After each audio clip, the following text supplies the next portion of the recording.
Hey everyone, and welcome back in to Get Tilted, your favorite DFS show. We are not on Thursday right now.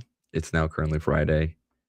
Something out there decided that we weren't supposed to record yesterday, go live yesterday. So many things happened between myself and Tim off the screen. So we're here today, Friday, and we are still going to go through the main slate. So let's waste no time and get to the show.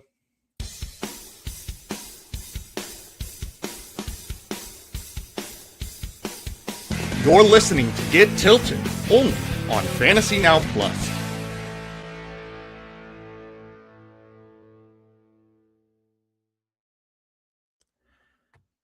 Wow, we are back with another wonderful episode for you. Very excited for this main slate. I am your host, Brian Rockwood. Alongside me, as always, Tim Holstad. And we have battled illness and technical difficulties to get to you today.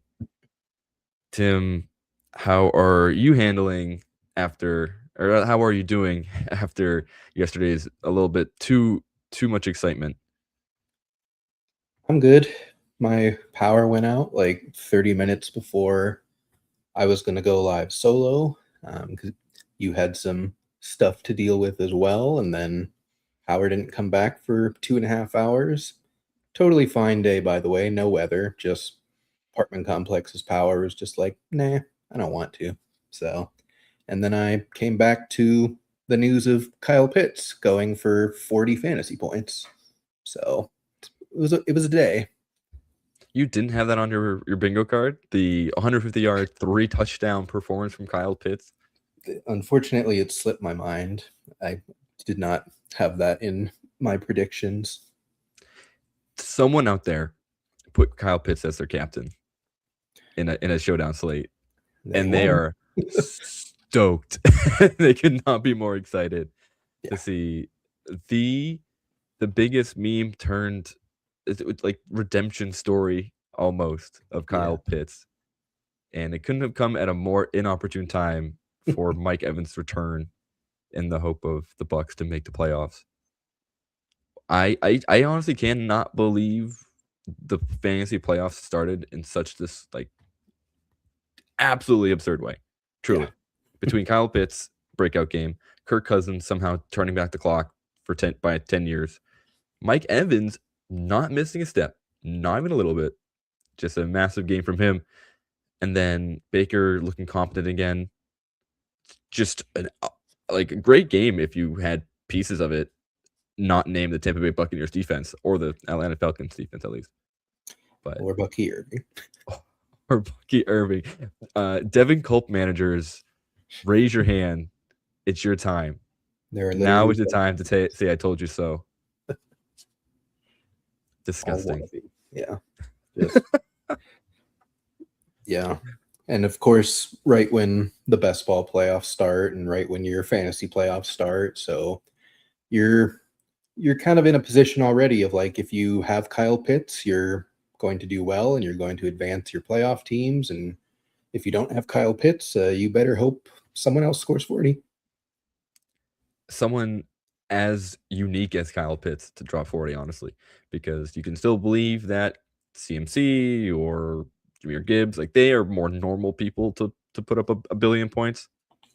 I don't think I don't even have the stats in front of me. I don't even know what tight end he was for fantasy or even best ball, like maybe top 10 on the season randomly. Yeah, probably like back end. So he was probably a tight end one, at least somewhere in the top 12, but he was not like that. Just amazing. What a wonderful little sport that we follow, this NFL. But that's in the past. That's old news, because we're going to try to find a way to best everyone else in our DFS slates this weekend. And without further ado, I believe we can start talking about some of these football games. Anything else, Tim, before we get going? No, let's get into it. Alrighty. As always, we're going to jump through the main slate game by game. And I am so excited to click on this first one because I think this defense, we talked about it last week, how defenses are going to be kind of really important the next few weeks, especially for getting a lot of points. Yep. This Jacksonville defense is about to crush. Yeah. Unfortunately, this poor man is going to have to figure it out against the AFC South division leaders at the moment. Yeah. Unfortunately, it's not going to work out. Pretty confidently can say that. I don't think you play any Jets, just flat out. The value receivers are dead. Brees Hall's dead. Just completely wipe them from even the concept of a thought and look at Jaguars only in this game. Yeah, the problem, or I should say, before we get to the bad parts, the good part about Brady Cook is he helped Luther Burden become a pretty relevant draft pick in I think Luther Burden helped him. We'll never know for sure, right? But I couldn't agree more. There's just, when you have a quarterback, third string quarterback, who wasn't really good, like great in college, is now up against one of the better defenses right now. This is a horrible time to try and find value from the Jets players. So, Adonai Mitchell, I hope you played him that 1 week because, like you said, gone, just deleted. Mechie, deleted. And that was it. I don't think you're playing the other players. Isaiah Williams ran a touchdown last week. That was cool. Mm-hmm. Don't chase that. Mason Taylor's out, so you can't even play a tight end. And now we get to find out who their backup tight end is. Is this Nick Muse? We learned a new name today. Yeah.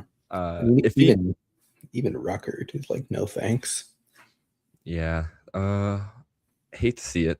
So truly and literally do not play a single Jet player. Nope. On the other side, I guess I'll start with the quarterback.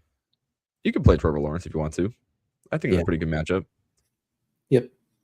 I don't think they're gonna go too run heavy. Like, I'm sure they will run a lot and it will be successful, but I don't think they're just going to turtle up and give Travis Etienne 35 touches in this game and Lawrence drops back to pass 15 times. I think it's a bit more balanced than that. So 5,700, he's rushing more, I think. Perfectly fine to stick in there in the lower end of quarterback spectrum. And he's been pretty solid. He's not going to burn you. So definitely feel confident in this. And while I do think a little bit they will run the ball, I think Lawrence will probably be a part of that. Like, I'm not too discouraged that much. To your point, Travis Etienne, to me, I feel like he's a pretty strong play. A little expensive at 6,500, but that's fine because the Jets just don't have anything going for them. Like, truly. Yep. The positives are very, very small. Yep. I think you can play Tootin as well. He got game scripted out last week and he fumbled on his first or second touch and just didn't play for the rest of the game. But if you look at his explosive weeks, the last few weeks, it's been in blowout wins where they just kind of stop giving ETN the ball at certain points and they focus more on Tootin. So he's got big game explosion, got that 4.3 speed. It's not the prettiest play, but if you read my values article, it came out on the site yesterday, there's just nothing. Like, under 5K, it's a barren wasteland. So Tootin's one of those players that he at least has the athleticism and the traits to get you there. The touches are not projectable, but it's hard to find anything projectable under 5K these days. Yeah, and with this offense in general, they're kind of humming at the moment, which is great. Yeah. And it does seem like a time where they want to get Tootin the ball just to continue to work him in and save Etienne, because this team is probably going to the playoffs. They're like pretty, I don't want to say locked in, because you never know with Old Man Rivers leading the Colts back. We'll talk about it in a little bit. Goodness. But Yeah, I want to point out. I just want to put LaQuint Allen's name on the screen, so that way when he eventually somehow steals a red zone carry and he scores, we can say we mentioned it. Yeah. He's on the radar, and we can say not a full "I told you so," but was definitely a player I was kind of excited about coming out of college because he seemed pretty interesting for his skill set. He's kind of a bigger dude, and at a running back, he can kind of do some fun things, but it just hasn't panned out because ETN's good and Bashal Tutin's really fast. So he's just sitting there as a pass blocker and a special teams guy. Yep. Quick on the wideouts, probably good for all of them. Like, just depends on how you want to do your build. Parker Washington's probably not playing. Yeah. So Myers, Thomas Jr. Yep. Shockingly, pretty easy to focus on them. And, yes, Tim Patrick's probably going to get some playing time and a few targets, but it's easy to just lock in on the top two guys and kind of be done with the Jaguars and say, hey, one of them's getting there. If you want a double stack, you can, but it's certainly a thinner bet that that's how the Jaguars win, is by multiple deep passing touchdowns. But it's an angle you can play for sure, probably in larger field contests. For tight end, Bretton Strange, and that's it. Yep. Sounds good. He was a little disappointing last week. I don't think this should discourage you. He still has 6 targets. Yeah. He's still very much an option that Trevor Lawrence likes. He probably isn't someone I'm going to play this week only because I like a couple tight ends playing the Bengals instead. Yeah. So not a worry. Yeah. He's a little pricey. Like 4,200 is not like absurd, but it is a little like, there's better plays cheaper anyways. So probably just won't get there. From a pure ownership standpoint, that would probably be his biggest, I guess, boon, is that he might not be well owned or highly rostered due to the fact there's a lot of other tight ends that I know we like more. I'm going to say we like more because he's good. He's fine. Yeah. He's going to get a lot of targets and a lot of yards. Yep. He just might not be that difference maker that I think a few other tight ends on the slate can be. Yep. And yeah, defense. Oh my God, please play the Jaguars defense. Yeah.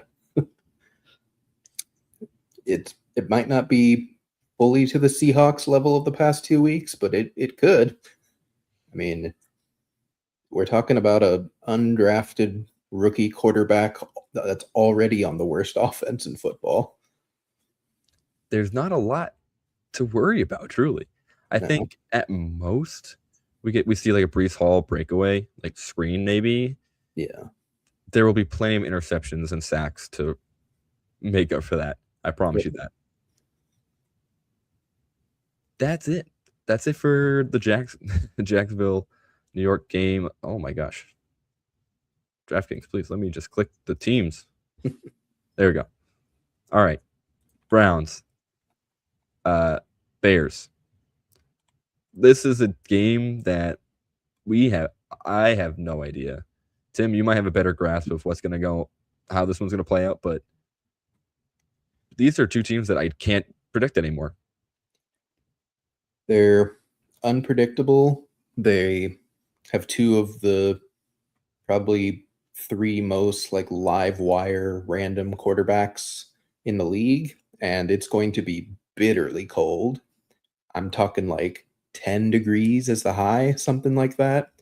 No snow, but it's just going to be frigid outside. And a lot of the running backs and skill players on both sides are built to play in those conditions. They've played on the East Coast in college and stuff like that and on previous teams. But Caleb has been a West Coast quarterback his entire life outside of that 1 year at Oklahoma, which still isn't really cold. And yeah, Shadur was in Colorado, but he was from Florida before that. So again, we've got like two unreliable as it is quarterbacks that are now playing in temperatures that aren't really conducive to them playing well. So if you want to play an angle and just say that this is just a run game from both teams, like I think that's a perfectly fair angle to look at. Quarterbacks they're going to be very low owned, both of them. They don't project well, either of them. So I will never say no in large field, but certainly not in the pool for smaller field tournaments.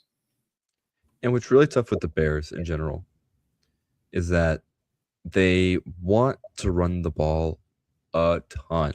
Yeah. So when you look at Caleb Williams and you kind of just look at what he does as like in the opportunities that he gets to throw the ball, he does throw the ball a ton regardless of how much they run the ball. I'm surprised that he threw the ball 35 times against the Eagles where they ran the ball for over, I think they eclipsed 300 yards. Like Pretty that close. seems shocking to me. But yeah, truly flip a coin. You're going to get 25 one week, 10, 22, 10, 15 against the Browns defense that's going to look to really prove themselves again after losing to the Titans. Yeah. Yeah. We'll see. This is at this is at Soldier Field. So Yes. the Bears do have that home field advantage. Will Shedeur do anything with that? Will he crumble under the pressure? Will he once again rise to a monster fantasy game like he did last week? That I'm not so sure. The Bears defense is much better than the Titans defense. Yeah. But you never know. And that's what you said. Like, you truly never know with these players. Yeah. Because they do have the small bits of like, wow, that was really good. But then they have a lot of, what are you doing? Yep. Well, and controversially from last week, but it applies to both teams. They don't trust their quarterbacks in the red zone. Like, if you've ever watched a Bears game this year, the instant they enter the 10-yard line, it is handoff to Swift, handoff to Monangai, handoff to Swift, kick a field goal if you don't score any of those three. Like, the reason that Caleb is volatile for fantasy is that the only way he gets touchdowns is deep passing touchdowns. Like, they don't run short concepts in the red zone. They don't do anything. They don't even do screens. Like, it's just run the ball every time, and it's working for them like very well. So, and then obviously with what happened at the 2-point conversion last week in Cleveland, like, it's obvious that Stefanski doesn't trust Shedeur. I think it's very obvious now that Shedeur was purely the owner's pick, and this coaching staff did not want him on this team. They did not want to bring him in.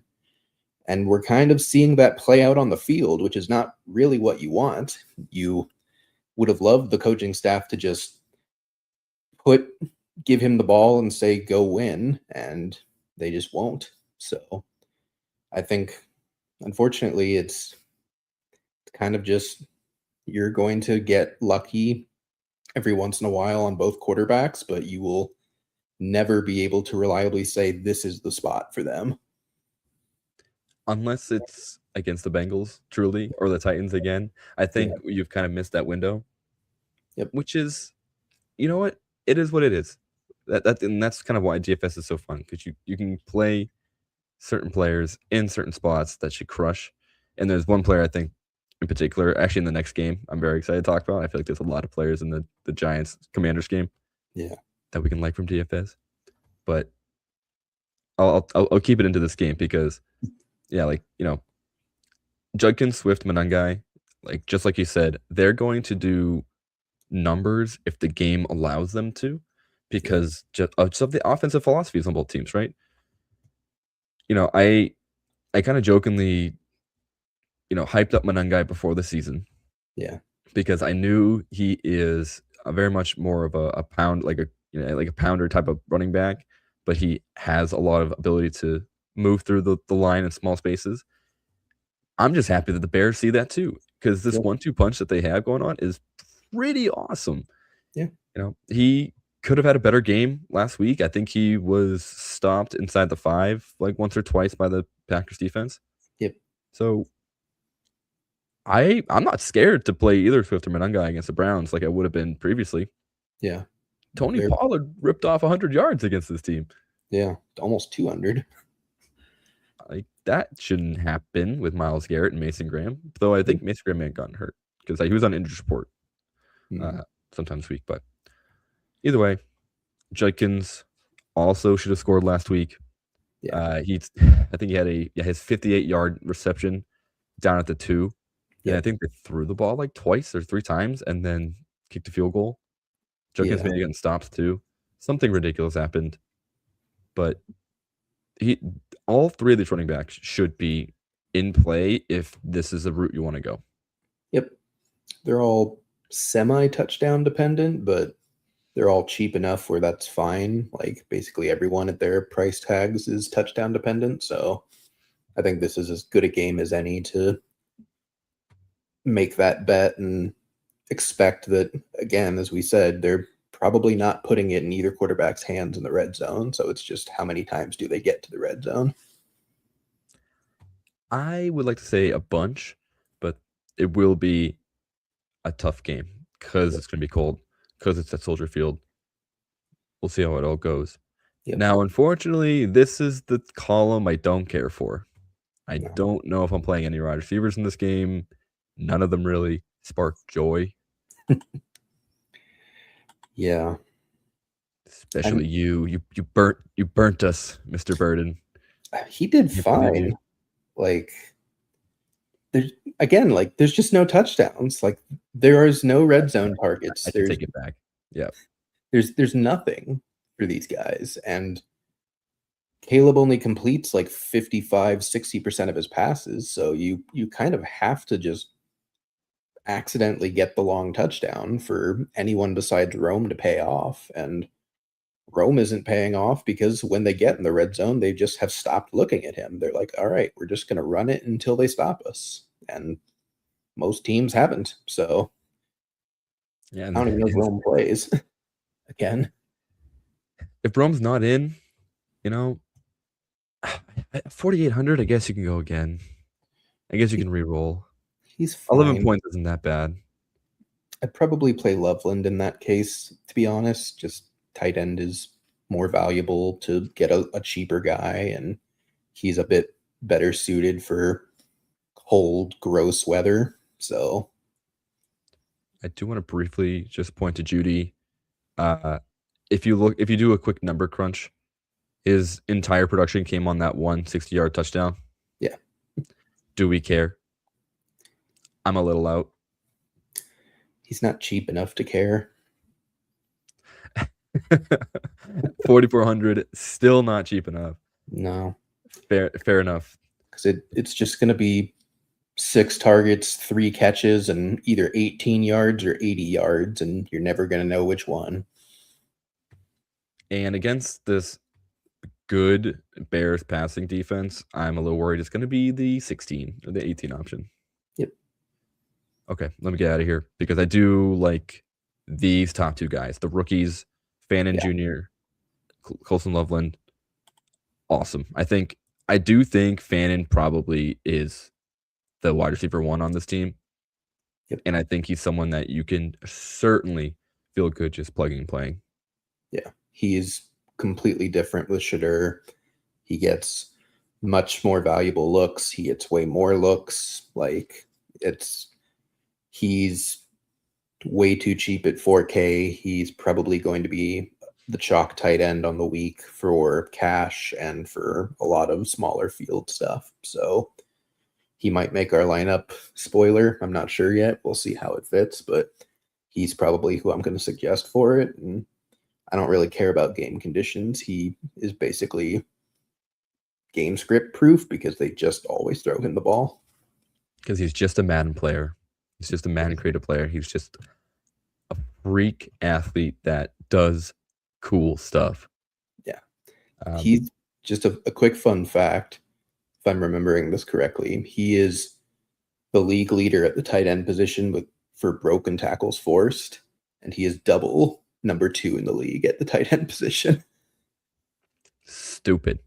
Yeah. Also awesome and really cool, especially when you look at seasons coming, looking ahead for next season. I think he's going to be someone regularly in the top performers list. Yep. And then on the other side, Colson Loveland, he's really emerged as someone that can come through and is a target that Caleb Williams really likes. Yep. And that's great for us because he's continually kind of just this low price Yeah. Because like we've talked about, the passing attack is weird at best. Yep. I like it. Yep. I think it's fine. Perfectly usable. I think if you're doing 2 tight end weeks, he's a solid flex option because he has that 30-point upside. We've seen it before, and he has a relatively safe floor now that he is the primary tight end. He's gonna be great. And yeah, I think the seeing, like, I don't have the snap percentages in front of me, but it at least vibes based. It feels like Loveland's very much now leading that room in snaps and playing time. Yep. Which is good. Top 10 draft pick. So kind of have to get him onto the field, right? Yeah. In defenses, I would actually rather not. I don't, because of the sheer volatility of both quarterbacks, I almost am not excited to play either defense. I could see it, but at the same time, the volatility also opens you up to a 3 interception type of game if things are just going the wrong way for either team, really. So I can see it. There are absolutely better defensive plays on the slate, but especially if you're trying to go cheap, I think the Browns are a pretty solid option. Just great defense is going to get at least 1 sack with Myles Garrett and can easily get some picks on Caleb. Yeah, and as you're looking at the two, this is the team that has the more upside. Yes, they beat the crap out of some really, well, I guess a really bad Vegas team, but a really good Baltimore team. Yep. But then again, they will give up points. They will give up yardage. But better defense as a whole. So like them a little bit better than the Bears. Let's jump forward to the game that I am most excited about in terms of just players, because look at this. Look at this. I think if we go through every single position, the opponent's rank are absolutely above 25. There's just simply no way. Like we saw what we saw what the Commanders can do against the Denver Broncos. That was an awesome game from them, led by Mariota. And then we saw them somehow stumble with Jaden Daniels against Minnesota, but that's probably because Minnesota's very good defense. Yeah. Not saying the Broncos are bad. Maybe Jaden Daniels was the problem. Who knows? But I think the real issue was how bad the Commanders' defense was. Yeah. They made J.J. McCarthy look like, I guess, Kirk Cousins. Like, I don't even know what a good example would be. Usable. Decent. But yeah, Jackson Dart, he's back off a bye. A little healthier noggin than he was previously. So I think he's just a slam dunk play. I think both these quarterbacks are just an absolute smash, depending on what you want to do. Yeah, I think Mariota will probably be my highest owned quarterback. I mean, he's averaging more than 19 points per game in starts this season. His average is dragged down by the couple games that he came in relief of Jaden Daniels, but he scores fantasy points. He runs the offense competently enough, and they're facing the Giants, and the Giants really can't stop anyone, just like the Commanders can't stop anyone. So there is certainly, being a division game near the end of the season for teams that don't care, like there is the chance that this is a gross turtle game and it's 14-13 or something like that, but the odds are a lot higher that it's 40-35 and no one's getting stops and everyone's just scoring at will. So that's how I'm going to play it. I love Mariota. I think Dart is definitely like a second tier type of play as well. I'm a little worried about his rushing. It does definitely seem like the coaching staff is trying to get him to stop. Whether he will listen or not is a different conversation, but it's not ideal that they don't want him to run in the red zone. Mariota in the same game, like Kingsbury will happily call a designed quarterback sneak or a designed quarterback option for him. So Dart still has the ability to get there, especially against a bad defense. He has a good cannon arm. He has some solid targets still, but I would pick Mariota over him, especially being cheaper out of the two.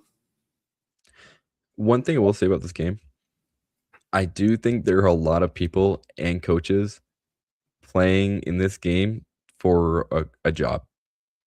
Like the main one, Mariota, I do think he probably just sticks around with the Commanders, because you never really know. But I do think there's probably some teams out there that are like, maybe we give him a starting shot next season. He's played very well with the supporting cast that's been. I don't know. I like the Commanders' offense-ish. They're not like wildly great. Like, Debo's older, Terry's older, and the running back room is weird. And he's still done a pretty solid job. And, think about the coaching staff too, especially on the Giants side. None of them are safe. So I think it's gonna be more of a scoring, more of a prove it type of game that we can really love from a fantasy perspective. Yep. Like, look at this, man. Look at this. Oh, it's beautiful. 27th, 31st. Yeah, if there's a running back that really calls to you, play one in this game. That's my one problem is like, who do you play? It's a 2-headed monster and then a 3-headed monster. I'm gonna say this. I think unfortunately maybe it's not Tyrone Tracy, only because he's the most expensive of them all, which is such a bummer. Because he's probably the one that will do the best. He'll probably give you the most because he's a great receiving back. But Devin Singletary does it too. Yeah, and he's the goal line back for a team that will absolutely not be calling quarterback runs anymore. So like he is going to get some red zone touches. And again, it's last week week 13 he got there, week 12 he did not. So what can you in the previous week, that's when Tracy went down. He had like a hip injury thing, and when it was all Singletary, he made the most. And that was against the New England defense. That's not bad. Strong against the running back position. So definitely both fine. I mean, I would maybe just lean towards Singletary just because he's $500 cheaper. I think Chris Rodriguez is a player. If he's healthy, I'm probably going to slot in a lot of these lineups. He is just who they like. Yep. I don't know. He's not like an overly talented running back, but he is just a bigger guy who gets 5 a carry and is their goal line back. Yeah. Say no more. For some reason, he's better than Bill. I don't know what happened with Krosky Merritt. I really don't. Like, everything we saw in preseason, everything we heard out of training camp, like he's the reason they were more than happy to move on from Brian Robinson. And then regular season hit and he's just been mediocre, arguably bad, not even mediocre. And, he is a 7th round pick. So we probably did put too high expectations on him, just being like, running back doesn't require talent. It's all opportunity. And that's not true. But we pretended it was true because he was the more fun click, especially in, best ball and dynasty and all that kind of stuff. So he's going to be annoying no matter who you're playing. I don't think you should play him. Could be famous last words. If you see a clip next week of me saying that, it's because he had an 80-yard touchdown because the Giants suck. So you could play him, but you're hoping for a big run. I do think Rodriguez is the better play. I also think McNichols is totally fine. He is the pass catching back. Marcus Mariota or Mariota, whatever. I am not even going to get into Your that. call, whatever. Yeah. He throws to the running back more than Jaden Daniels does. So there is, again, he's got a relatively okay-ish floor of targets, and the ceiling is there against a bad defense. So you could really argue any of these three, which is why I'm like not sure if I'm going to play any of those three, because there's so many outs to any one of them being the one, and there's also outs to none of them being the one, and it's just they just didn't get there on the ground, or they get there by aggregate. No one smashes. We just gotta hope that things boil down the way we want them to. I don't know. Yep. In this type of game, that's just is what it is. Yeah, and in DFS, that's how you play it. You play like you're right, because we can't account for almost anything, really. Like, everything is just projection and vibes, and there's really nothing that we can control. So if you're going to play it like it's right, and if it is right, then you win a lot of money. So Nothing better than that. Nothing better than that. Wide receiver position. This is the one where I think it starts to determine who you're playing as quarterback. Yep. Who do you believe in more, Wan'Dale Robinson or Terry McLaurin? Like, that is the question you're gonna have to ask yourself in this game. Do you have a preference? I mean, my answer is both. Like, we've just spent like 10 minutes on how bad these defenses are and how beatable both of them are. Like, I think there's a perfectly conceivable world where you're playing the top 4 receivers of this game and building in some expensive pieces around that from other games. Like, I think Wan'Dale has a higher target floor, but Terry McLaurin has a better big play potential. Debo can always just Debo any given game. He can also just not. And that makes him slightly less attractive, but I would put him in the same category as Darius Slayton, who can either give you 4 or he can give you 28. So I think all 4 of the top options are in play, but I would say Wan'Dale and McLaurin are certainly my 2 highest priorities. Yeah, I just think, like, both of these players, to be honest with you, like with Wan'Dale, Terry, and Slayton, they all kind of came off games. Well, maybe not Slayton because he caught a long touchdown against New England. They're kind of coming off games that aren't the most inspiring. Yeah. But I think, like, this is just a matchup where you just don't care. Yep. And honestly, playing both seems pretty good. Like, like it lets you spend up anywhere else. So, tight end, Theo Johnson. Okay, seems all right. I have another fun stat for you on Theo Johnson. Starts with Jackson Dart. He is averaging more than 6 targets per game. Starts without Jackson Dart. He is averaging 3.8 targets per game. Jackson Dart loves this guy. Huh.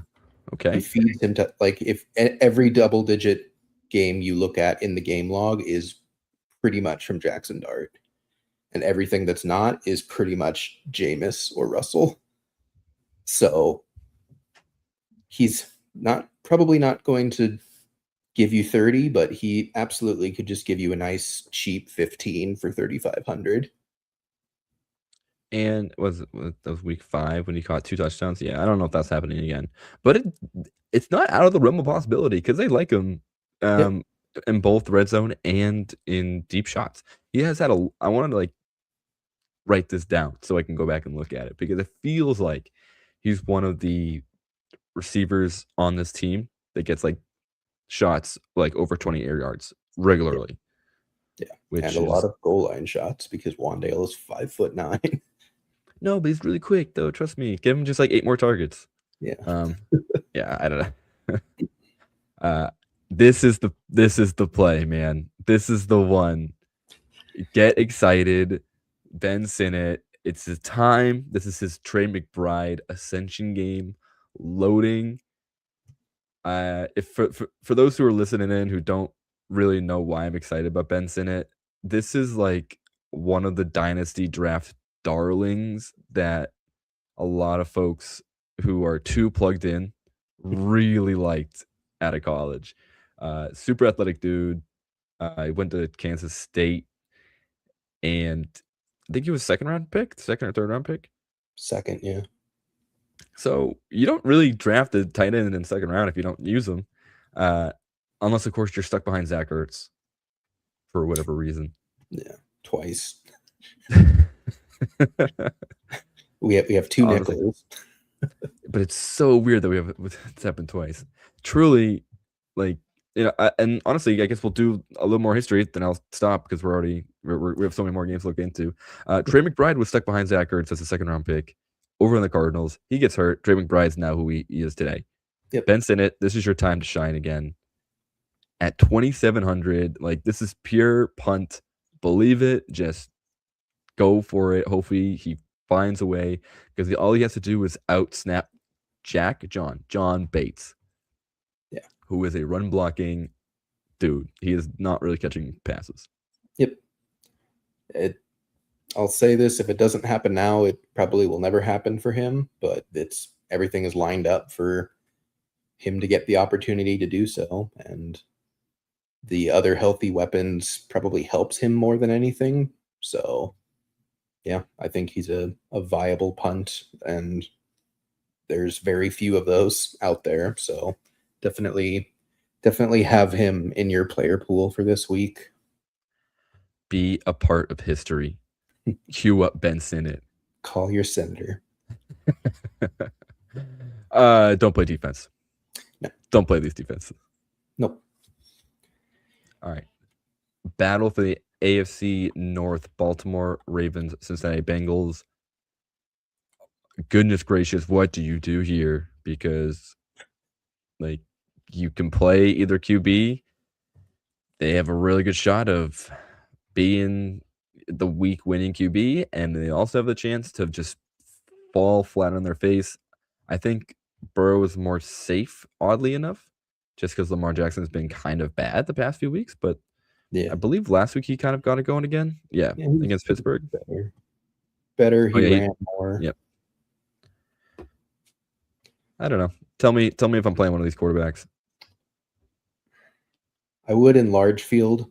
I mean, both of them have the upside to win the Millie Maker if it's just that week. But if you're playing in smaller tournaments or playing cash, I have no interest in either of them really. It's again, this game is -10 degrees is the projected high. It is like just disgusting this game environment, and still no snow, which is funny, but no T Higgins for Burrow. Lamar he's been so up and down since he came back from the injury. Like I can't get there in anything tiny. It's just too volatile for me.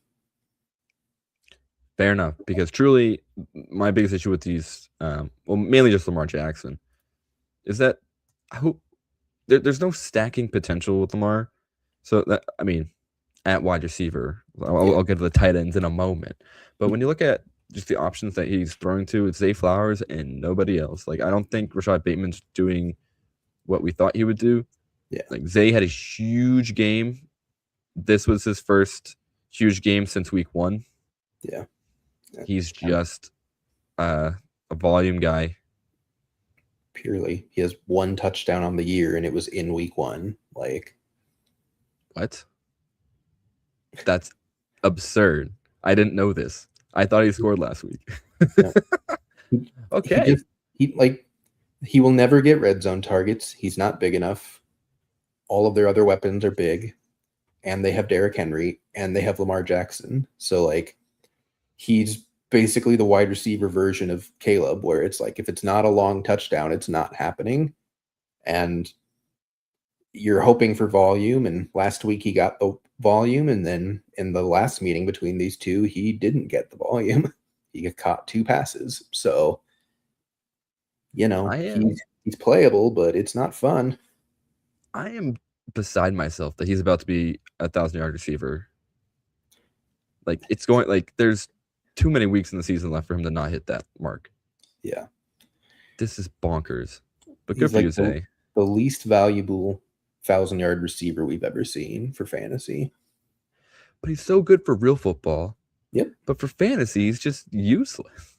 I cannot believe that. Like, look at that game log. It's just 12, 13, 11, 12, 11, like just over and over again. He just doesn't help ever, but he never hurts. Scores. Yeah, truly. I think that's just the biggest issue when we talk about it with a couple of players already today. If he just scores, none of this matters. like this whole conversation is dead, we go, wow, what an amazing player. Like, what an amazing pick. He's so good. Truly, one of the receivers in the top echelon of league, and yet, okay, he's just fine. Yeah. Okay, sure. Chase is the complete opposite of Zay Flowers. Scores a bunch of points, but not in recent weeks. Not But with Joe Burrow. interesting. Joe Flacco, yeah. But yeah, dropped down to 8.1 this week. No T Higgins. I think if you're gonna spend up on the stack, it's gonna be this week for the Burrow Chase stack. Yeah, it hasn't worked, but you should still play it, because if Burrow is the quarterback you're playing, then like it has to be Chase to get there. So they basically have to be paired 100% of the time. And I think if you're doing that, I do think you are playing the tight end of the other team. I think you're playing Likely, and I think you're playing Andrews to really lock in this game, because it's going to be a bunch of points regardless of the temperature. Like, I know that for a fact, and this is, and to me, this is the tight end I'm going to play this week.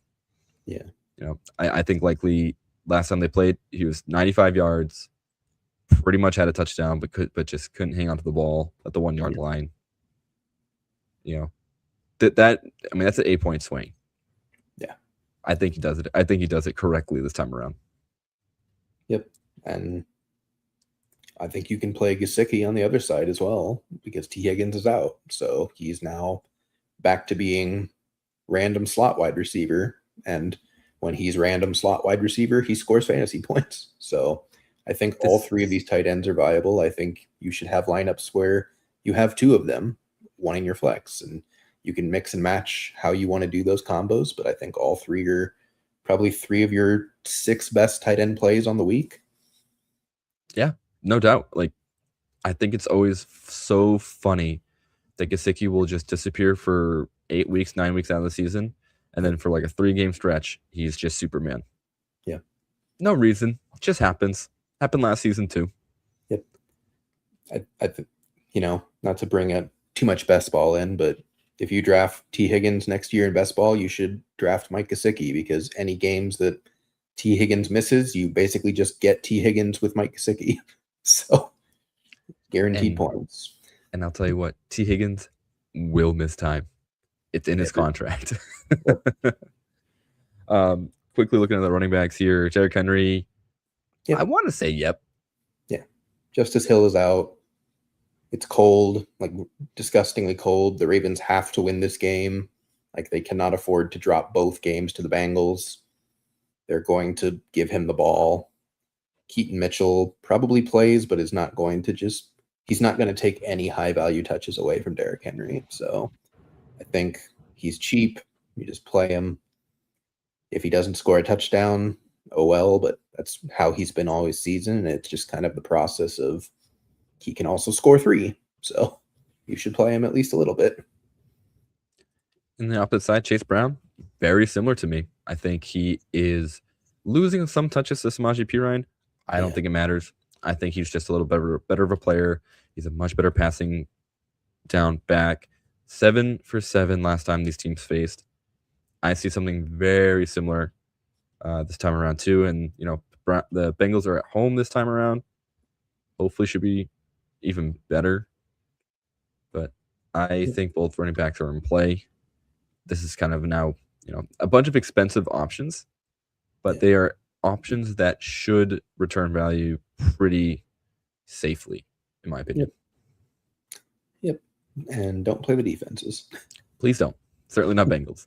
Though the Bengals defense last time were a little cheeky. They were a nice little surprise 12 points.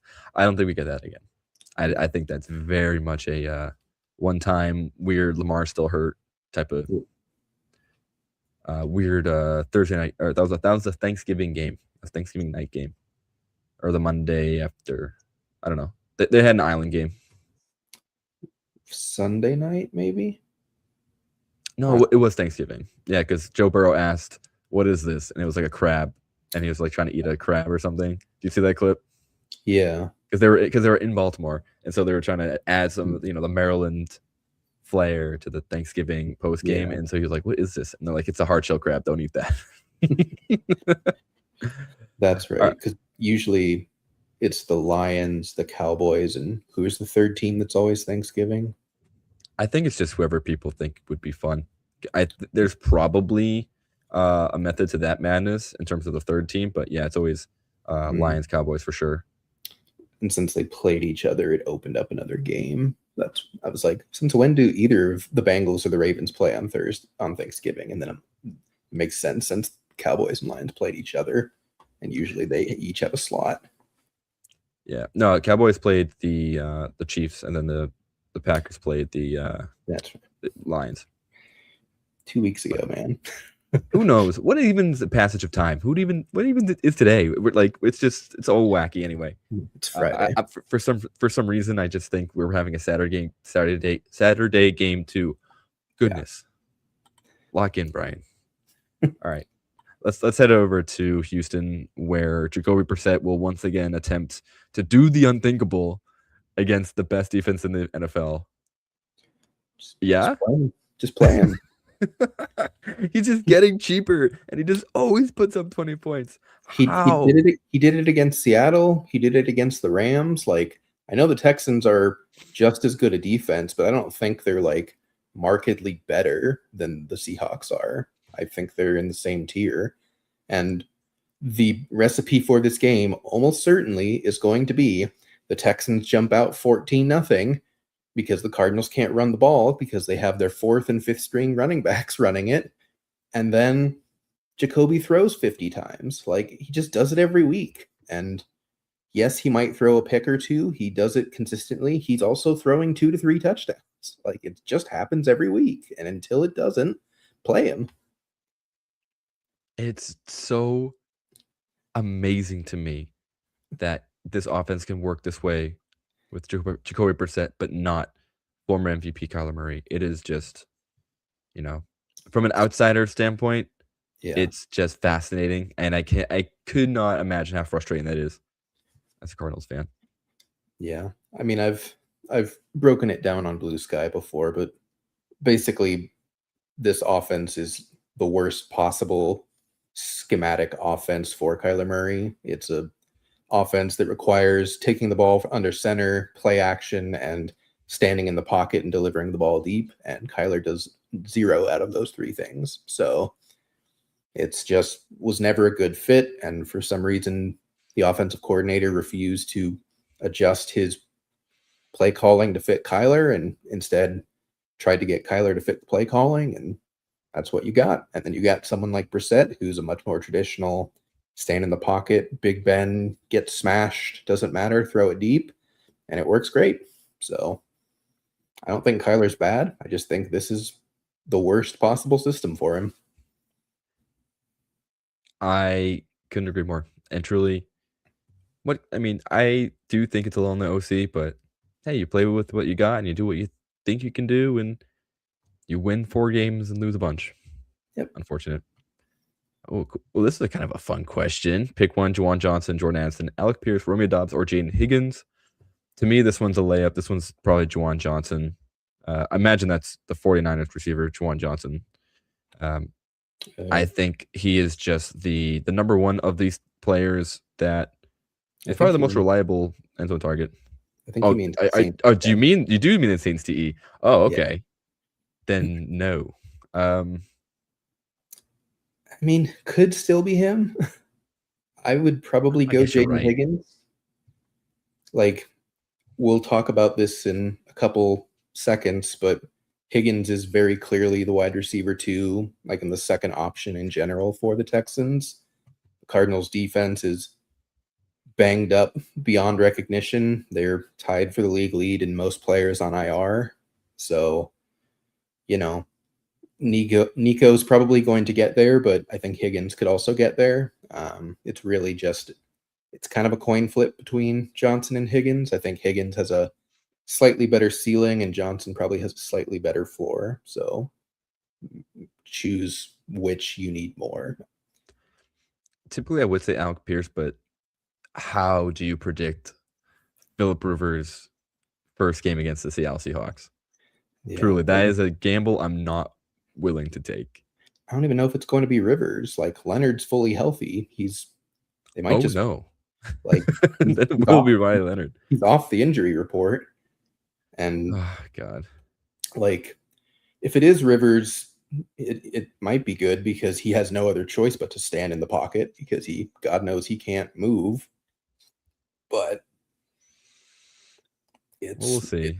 It's bad. Well, yeah, and Romeo Dobbs and the Green Bay Packers as a whole, just a dart throw every week. Truly, like Christian Watson right now, I think is clearly the number one on that team. Yeah. And are they in our? Do we have a chance to play Christian Watson? Yep. We do against Denver. Goodness gracious, we have so many games left. 2-hour show, folks. Oh, sorry everybody. Thanks for hanging in here. But yeah, I would probably pick. I want to pick Addison, because JJ McCarthy really likes Jordan Addison. I don't know if that's going to work again this week. Yeah. I swapped at Merida for Kirk last night because I had a feeling. Look at you. Look, if you have that foresight, I am proud of you. Congratulations on whatever you do for DFS or fantasy this week, because it's probably going to pan out. Yeah.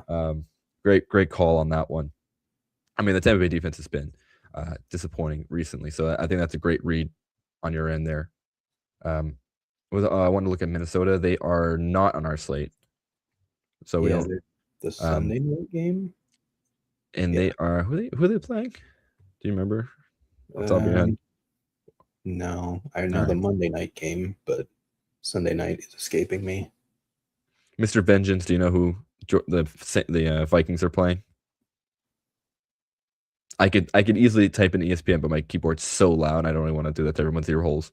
All right, we'll go back to that in a second. But they're playing Dallas. Yeah. Oh man, I really want to play Edison, but probably not. JJ McCarthy's probably gonna get. If you're facing Kyle Pitts, play Addison because his upside is far higher than the other two. If you're not facing Kyle Pitts, I would go for floor personally. Yep. I think that's just kind of the right answer. Okay. So I faced Bijan. I guess that's not the worst. I mean, that sucks, truly. 25, but that's about what you expect out of him. So yeah, I would say in order, I would probably go potentially Higgins, Juwan Johnson, Jordan Addison for floor. If we want a big play, Jordan Addison is the play. Yeah. This is the person who's going to be throwing it to Jayden Higgins. I don't know what happened. I don't know if he's good anymore, but this is a good get right game. In theory. In my mind, at least. Yeah. I think he's playable. He's cheap enough that it's not going to kill you if he only gives you 12 to 15 points. You're going to hope for 25, and he basically has to get there on the back of Higgins and Nico Collins, which he absolutely could, as we saw Stafford do last week to this defense. But it's a thinner bet. I would probably choose Brissett over Stroud if I had to pick one, but I think both are kind of in that Trevor Lawrence tier of just like good, solid, under 6K quarterbacks that you feel perfectly fine playing, and you can see the floor and the ceiling on all of them. Yeah, and it's just a conviction play. Who do you really think who will score the 3 more points that you need to, cash out in your lineups? Yeah. Running back is relatively easy in my book. It's play Woody Marks, and that's it. Yep. Done. I don't think there's really much discussion on the 3 Cardinals running backs. No. Because mainly the wide receivers are the ones we want to talk about the most. And they are finally put some respect on Michael Wilson's name. He's now 6.6. Wow. What is this, man? They've been leaving this guy on ice for the past 2 years. Yeah. And they said, you know what? Let's wait till our 4th overall pick gets hurt, and then we'll put a real secret weapon on the field. Yeah. I don't care that he's facing the Texans. I don't care that he's almost 7K. You play him. They have no one else to throw the ball to besides Trey McBride, who you should also play, regardless of price. This is like the Bengals last year, where it was just Burrow, Chase, Higgins every week. Doesn't matter cost. just do it. You just do it with Cardinals right now. It's as long as Harrison's out. It's just good business. Like, Yep. He is like on the same vein as talk about Zay Flowers being a 1,000-yard receiver. Michael Wilson's about to do it, and he didn't even freaking play for the first 4 or 5 weeks. Like, that's the depressing part. He did play. That's sure how bad Kyler is. That's how bad Kyler is in this offense. Like, he has been the wide receiver 2 all year. He runs 80+% of the snaps every game. They just don't give him the ball. And then Brissett comes in and it's like, I have an idea. Let's throw the 3rd round pick who was talented the ball. We're finding success? That's crazy. Unfortunately, all of our defense is hurt, but yeah, at least the games are competitive somewhat. Yeah. Play him. I'm a Dallas fan. All I think about is Jefferson Addison balling out on our defense. Look, the Dallas defense isn't the worst anymore. They're still bad. Like, it's still pretty bad. But at least, like, they look semi-competent. Yeah, they can stop the run now at least. And that's half the battle. It took Jerry Jones trading so many good pieces, but they finally can technically stop the run. But they figured out some of the real good pieces. I scooped up Michael Wilson after losing Drake London 3 weeks and secured my playoff spot, do with a Hail Mary.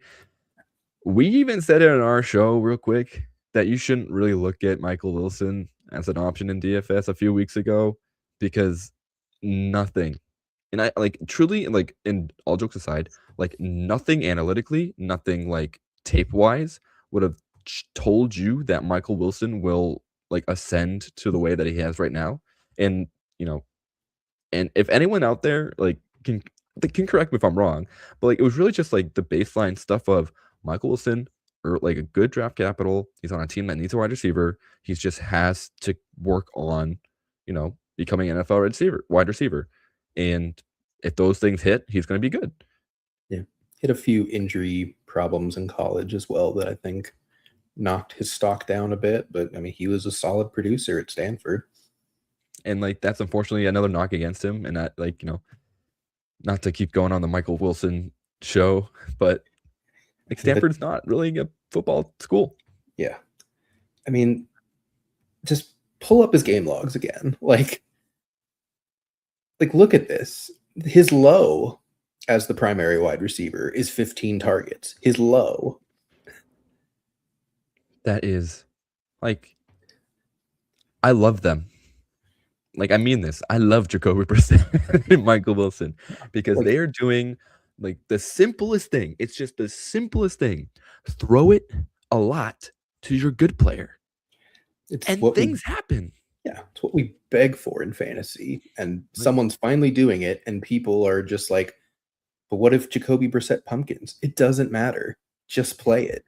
He has figured it out. Even if he pumpkins, he's still throwing the ball 12 to 15 times a game to Michael Wilson.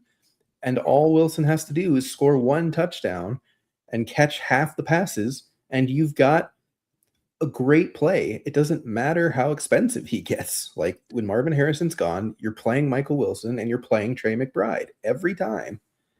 Like, look, if he scores, all right, we're going to spend the next half an hour talking about Mike Wilson because it's truly the most fascinating and interesting thing that happened in fantasy in so long. Because look, if this dude scores in any of these games, that's like he had like 40 points almost in like 3 games. I don't know. I can't play him. Just play him. It's just insane. He is the wide receiver 1 overall since Marvin Harrison has missed games. He is putting JSN to shame. He is putting Puka to shame. He's putting Chase to shame. Just all trash. Michael Wilson, top 5 receiver, and he's not 2, 3, 4, or 5. Yep. Nico Collins on the other side of the field. Play him. I don't know. He just seems fine. Like, I think he's a little. I mean, it's not too bad, but it actually might be tough for me to play him. Just because there's some other more fun options. Yeah, he's a good play, but I do have a fun stat. Shout out to JM to win. He's one of the best DFS players out there. Said this on his show with Pete Overzet earlier today. In 20 games in the last 2 years out of division, Nico Collins has scored over 20 points twice. in 12 games in division in the past 2 years, he scored over 20 games 9 times at a 75% clip. Wow. So it's an out of division game, but it might be one of the few where it's like, it's the defense is so bad that I'm for it. And look, the Texans need to win this game. So I'm imagining an offensive plan that says put up a lot of points and a lot of points fast. Yep. Because we are in the hunt to get the playoff spot, but we are still behind a couple of good teams. Yeah. And they can't turtle against this team because the Cardinals will just keep throwing.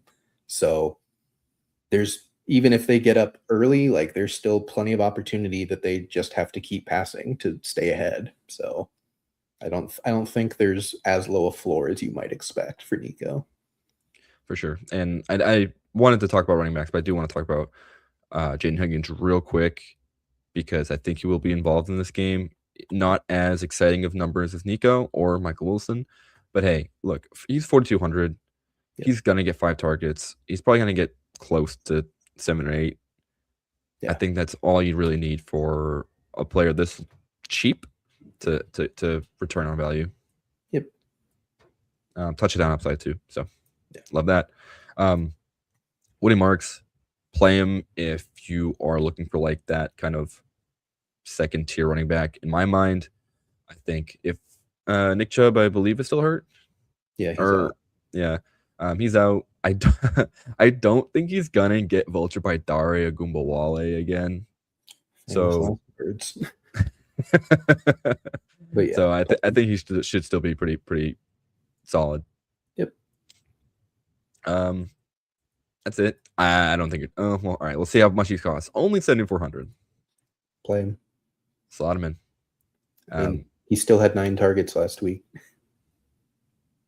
So dumb, dude. It's so dumb. All right. He's just a wide receiver 1 at tight end, so just play him. Yep. I think the Dalton Schultz magic run is over. CJ Stroud just doesn't care about him. Yeah. This was a weird game though, because this was also Stroud, I'm pretty sure. Yeah. So whatever. He's a coin flip, but he's kind of expensive, so meh. No, moving on. Defense, don't actually. I'm gonna say don't play the Texans defense. They could still get turnovers, but like it probably would be similar to what the Rams did to them last week, where it was like they gave up 17 points and it wasn't really anything special, but it wasn't bad either. It's just a lot to pay for to just be okay. Yeah, I just like some defenses better that are around the same price. All right, let's talk about this game where I'm not sure how many pieces I actually want just due to price, but LA Chargers, Kansas City Chiefs. Chiefs fighting for their lives in a playoff scenario. Mahomes has generally been good, but I don't know if I care enough to play Mahomes. I don't know. This whole season's just like the most baffling season I've ever watched. For any franchise, really. To be like, what, 3 Super Bowls, 4 Super Bowls made in a row, and then to just decide, nah, let's put it on the back of Kareem Hunt this year. That sounds like a good idea. Roster building 101, man. Yeah, like he had a hot start. He can still get you there, but he's pricey and he's not guaranteed to get you there. So to me, it's the same as playing Joe Burrow or Lamar Jackson. Upside galore, but downside is definitely there. And to me, it's all about who we want to stack with. Like, do you believe in Rashee Rice? Do you believe in Travis Kelce? Yeah, I don't know. Just make your call. I think that whole stack would be probably too expensive to be worth it. Yeah. But we'll see in a second. Because actually, I totally glanced over all the Chiefs this week when I was going to make my own lineup. Because I'm not compelled to root for the Chiefs. But they have no interest in trying. Still, being at like a 30% chance to make the playoffs, they look like they have no interest in winning a game. You hate to see it. Herbert, don't. I don't know. He's got his broken arm still. Yeah. So a lot of Hampton, a lot of Vidal. Yeah. I mean, if you look at his last 3 games, passing wise, it's less than 200 yards in all 3 of them. He's been awful. They're somehow winning despite all that, but he's bad. He's injured. That line is decimated beyond recognition of usable bodies, and unfortunately, it kind of takes out all of his weapons as well. Except for the running backs, because Omar and Hampton in his return was good. Not great, but good. Happy about that. I think he'll have a much better opportunity here, though the Chiefs defense is good. The Chiefs defense is also on the field for a billion years. Yeah. So they're not always playing to their best. And then Vidal, I don't know if I want to play Kamai Vidal. You can. Yeah. They are a little timeshare-y, but I think as this team keeps kind of pressing forward for their playoff bid, I think it'll be a lot more Hampton, and Vidal will be more of a spell. Yeah. I'm just clicking this name. I'm not gonna play Kareem Hunt, but I just want to click because I don't like why? What are we doing here? Like it's baffling. Like we could spend an hour on this. I have no idea what the game. I have no idea how they sit down in a film room every Monday or Tuesday and are like, I have an idea. Kareem Hunt, 30 years old, 2 yards per carry. This is who we build around.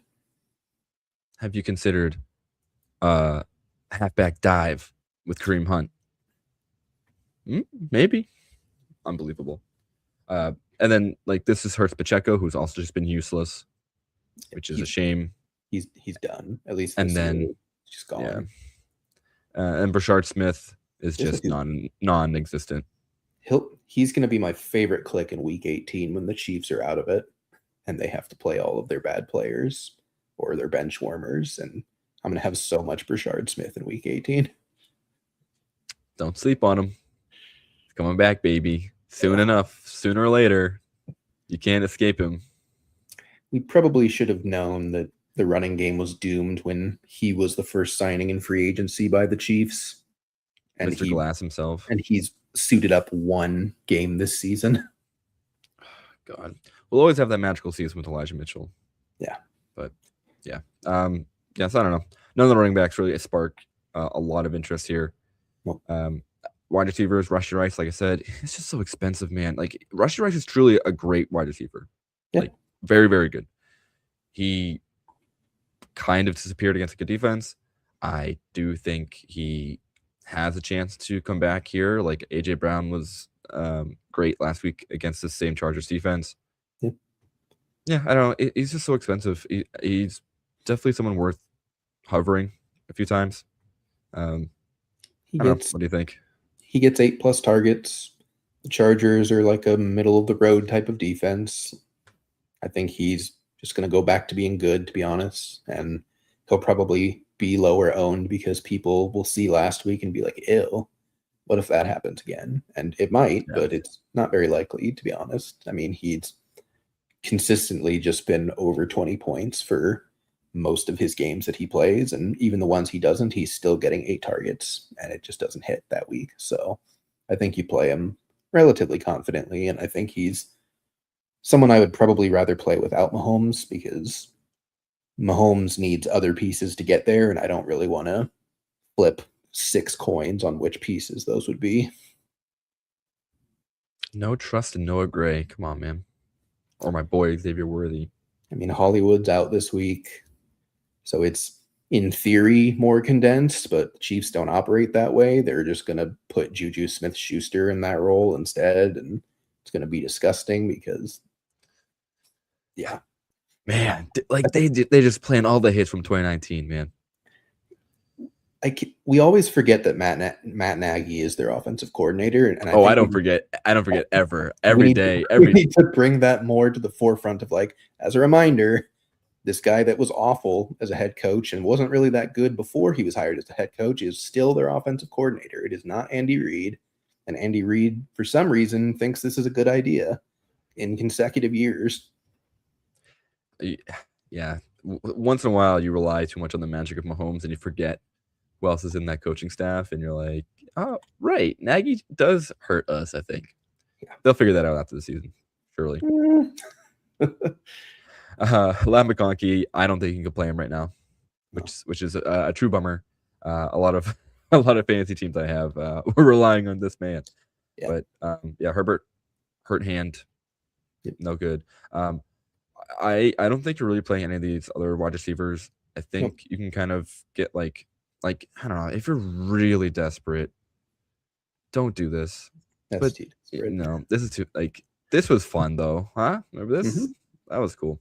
And I never played him because I was like, oh, it was 1 week, and then he did it again. I was like, it was 2 weeks, and then he did it again, and then he stopped right when I started playing him. So he heard you. I just want to check on the QJ price because it didn't go that high.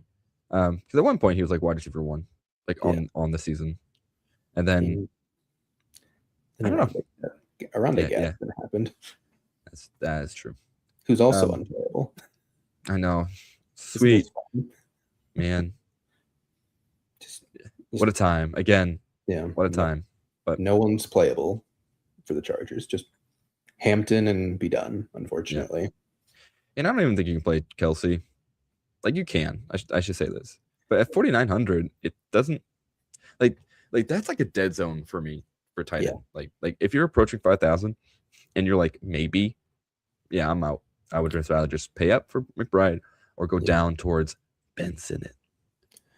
Like I could see them doing something stupid and being like, he had a terrible game last week. We need to get him involved in this game. But like that sounds gross. Still sounds like Matt Nagy.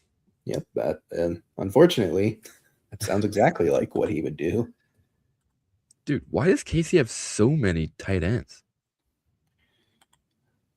And they like all play. Anyway, sorry. I won't get too distracted because Jared Wiley wears number 12, I'm pretty sure, which is disgusting. And this should be changed. ban tight end numbers not starting with 8. All right. I don't know. Do you want to play defense here or no? Casey in LA. Neither of them are like super exciting, but I think they're both playable. I don't think either offense is going to try. So I think if you play one, you're playing the Chiefs. Yeah, you're just betting on Herbert's not going to run because he has a broken left hand and he's not going to pass that much. So can you get to Herbert and will he make a couple mistakes? Which probably they're going to blitz the crap out of him. That's for sure. All right. Battle for the AFC East. My boys, New England Patriots, hosting the Buffalo Bills. I think we got a lot of pieces here, including the QBs. Yeah. I don't think we need to talk really about Josh Allen. I honestly don't think we need to talk about Drake May. I think both these players are just great and playable. I don't think you stack either of them.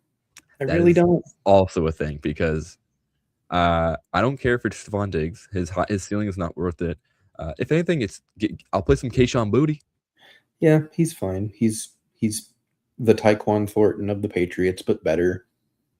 Which is he actually gets more intermediate throws and middle of the field stuff, unlike Thornton. So somewhat more relevant. But yeah, he has a lot more upside than Diggs. Like, yeah, I hate this, but he does it. But he gets 4 targets a game, which is Matt Collins' revenge game. Oh, I forgot this is the Diggs revenge game. So maybe we do play Diggs here. Yeah, that was his 110 yards last time he faced them or whatever. Yeah, he balled out last time. 140. Woof. Yeah, maybe play Diggs. Is it a revenge game if it's the second game though? Oh man, dude, that guy has a lot of hate. That's true. he is a very vindictive person from what I can tell. So it might be in the cards that he does it again. Can you sell me on Khalil Shakir as just like a player in general? Because I'm not sold in any format or including real life football. He's Wan'Dale Robinson, but 2 inches taller. I like that. That's a good elevator pitch. Sounds good. He gets targets for some reason. He gets 3 deep targets a year. He scores on all 3 of them, and those are his only 3 scores of the year, and that's it. That's the game plan. Roger that. I'm making a face because how do you get 7 catches for 40 yards? Is your A dot like -2 yards? Like, what's going on here? Basically, Whatever. it's a team with 6 slot wide receivers, and he is the primary one for some reason. You just gotta have it sometimes. I don't think you're playing any single other player on the wideout side for either team. Don't. You will be tempted to. Don't, just because he's so cheap. Same thing. Don't. He's getting like weird, like valuable targets. Like Gabe Davis has gotten a bunch of like, I should say a bunch. He's had 2 targets in all of his games, but he's had a few like red zone slant targets and like kind of red zone 50-50 balls. Yep. What are we doing? What are we doing? Same thing with the Chiefs, man. The Bills and Chiefs clearly are cooked when they're relying on very mediocre players to get them across the finish line. Yep. Running backs, James Cook. Play him. I think you can. It's scary. He's expensive. The New England defense is good against the running back. I don't think they have Milton Williams though. Yeah. So that will give him an opportunity to be great. So feel okay to play him. Yeah. I've stopped resisting the James Cook experience. I used to very much just be on the side of he gets 60% of the snaps. I'm not interested in that at any price. And then he's just keeps burning me at 60% of the snaps, no matter the price. So just play him. It's never going to be there in theory, and it just always works out for the most part, especially this year. So just play him. For the Patriots, I don't know. They are also in the realm of, we could play this exciting young athletic running back, but instead let's play Kareem Stevenson, Ramondre Hunt over here instead, and it works, so they just keep doing it. And Henderson also works, but they don't do it. So I don't know. Did you see that Ramondre Stevenson was the recipient of the Angry Run Award from the past week? I did not. Or maybe 2 weeks ago against the Giants. He had a 2-yard run, or it might be like a 2-yard screen pass, but he threw a dude out of the club. So that's the perfect description of the Ramondre Stevenson experience. He had a 2-yard run, but boy, was it awesome. Man, did that rule. And he held on to the ball. So all of New England was excited about that. Yep. If you're playing one, play Henderson, please. Like, he is so much more explosive. Yep. Holds on to the ball. And I think the Patriots cannot ignore the fact that he just brings an element to their offense that is so much better than Ramondre. And it's silly to me to try and hide that any longer. So if you want to play one, play Henderson. Yeah. They are off the bye, so like there is the chance that they've figured that out after 14 weeks of film. They were like, oh, he's better.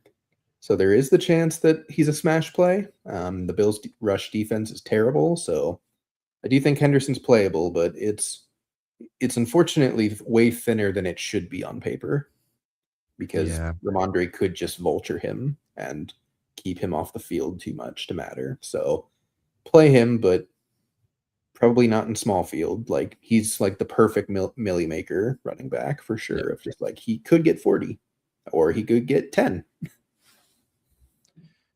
just want to real quick see if they have his mustache in this picture. Yeah. Okay. All right. Anyway, watch for him next season when he's back, if he's even on the team. All right. Oh wait, we have more. We have more people to talk about because tight ends exist. Lots of them. Dalton Kincaid, Hunter Henry, Dawson Knox, and I mean, we're not playing Jackson Hawes or Austin Hooper. I don't really know if you care outside of the top 2, but these are both playable options here. They're playable, but they're expensive. And if you give me the choice of them or Harold Fannin, I'm just playing Harold Fannin. So. Exactly. You can. Last time they played, Dawson Knox was huge. He was their guy, and I do think Dawson Knox is the wide receiver one-ish on this team. He just commands the targets. Yeah. You said Dawson Knox, but Dalton Kincaid. Oh, Dalton Kincaid. Yeah, yes. Dalton Knox I was like the one that I'm currently looking at that has all the good stats. Yes, Dalton Kincaid. My apologies. All good. It's Friday. Yeah, exactly. Yeah, Hunter Henry. I would rather you didn't. If we're going off the theory that it's a Stephon Diggs game, then it's not going to be a Henry game. So probably not. That's it. I don't think you really want to play either defense. Nope. Yeah. All right. No, that seems awful. All right. Let's play against the defense that we do want to play, and that's Philly as they face off against the Vegas Raiders. Wow. Oh, I mean, this team's going to feast on the Raiders because I think they're playing Pickett. They're definitely playing Pickett. I don't know if I believe the Eagles will put forward enough effort in a regular season game to feast on anything. Unfortunately, they have immediately become the Chiefs of the year before of just, we won the Super Bowl. Now let's do nothing except make the playoffs. And that's what they're doing. They're going to play ugly football. It's shouldn't work, and it does most weeks, and it's definitely going to work this week. Who is it? Good question. It's probably Saquon, but it usually hasn't been Saquon this year, so I don't know. I was gonna say, I don't really think it's gonna be Saquon. It's probably just gonna be AJ Brown again until they win a game. Like I don't think they've won the past 3 games after AJ Brown said, "Throw me the ball." Nope. Which is bizarre. But Jalen Hurts has also been like tragically bad. He's just pumpkining. I don't get it. Like, I am not one of those people that thinks he's a bad quarterback. Like, I think he's a top 10-ish quarterback pretty easily, especially with what he does on the ground. Like, that is part of playing the position, and it's something that only one other man on earth can do, and he plays in Buffalo. Like, yeah, he's not Tom Brady as a passer, but he's also not Kenny Pickett as a passer either. Like, he's competent. I don't know what's going on. Again, I just don't think they care. Like, they are putting forth the minimal effort every week and seeing if that gets them a victory or a loss. And until they need to care, they're just going to keep doing it. I couldn't say it better myself. And it's very obvious on the field too that there's just a lack of urgency across the board. Running back, are you brave enough to play Ashton Genty? Not only brave enough, I think I'm going to play him a lot. I mean, if you look at what the Eagles defense has given up to running backs in the past month or so, they're getting torched by everyone. Like, it doesn't matter the game script. It doesn't matter the opponent or how bad or how good their opponent. That's kind of the benefit of the Eagles just turtling, is like they're not trying on defense either. They're not blowing the tar off anyone. So I think Genty could just easily get there this week, even though it's not a great matchup in most game theory, but he gets targets now. Like, he is very much like the wide receiver 2 behind Brock Bowers, neither of which are wide receivers. So we're doing great. But all he needs is to break one big run, and he's got probably going to give you 30. So at 5,800, I would much rather bet on his talent and that one play working than some of these other sub 6K running backs in the slate. So I'm playing a lot of Genty, I think, and a lot of Saquon. You've completely sold me on Ashton Genty. I was worried, and yet, like you just said, running backs have been running all over them, truly, between the Bears tandem, the Chargers tandem. Genty's, I mean, I don't want to be too ambitious, but I do think Genty's probably the best running back out of those 5 players, probably. Yeah.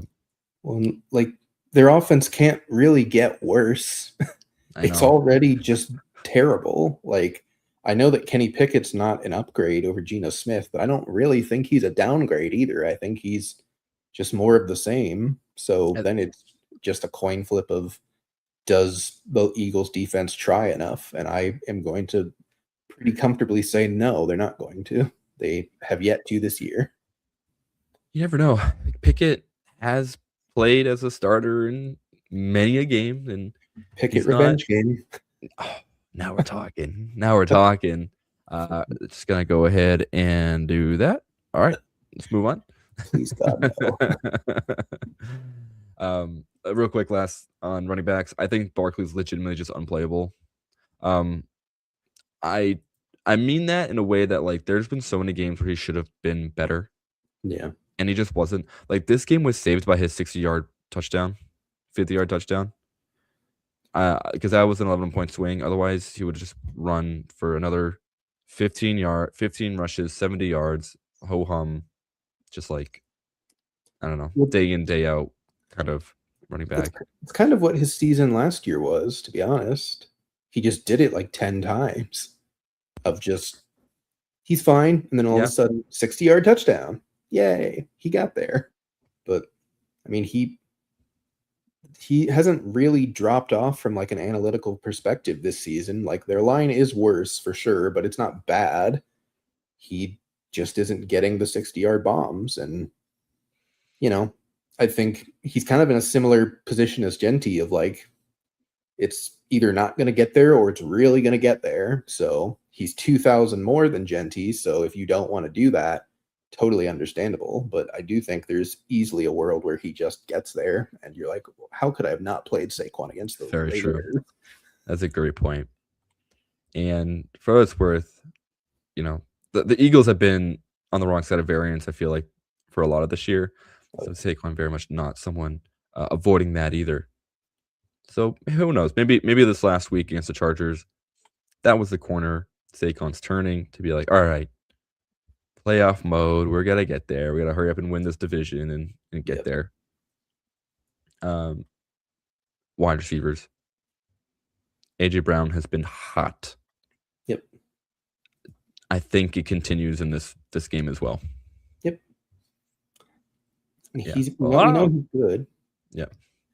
We know he's good. Just play him until he stops being used at this point. I think Devonta Smith is a perfectly fine play. It's a little thinner with him, but when he hits, he really hits. So those are the types of players that you're happy to swing and miss on, because when you don't miss, you definitely hit a home run. So I think Goddard is also in play. I think all the Eagles pass catchers are in play. I don't think all three of them are going to get there, but at least one of them probably will. So pick your spots, see what fits your roster in each build. But I think it's smart to have at least one Eagle per team that you're building.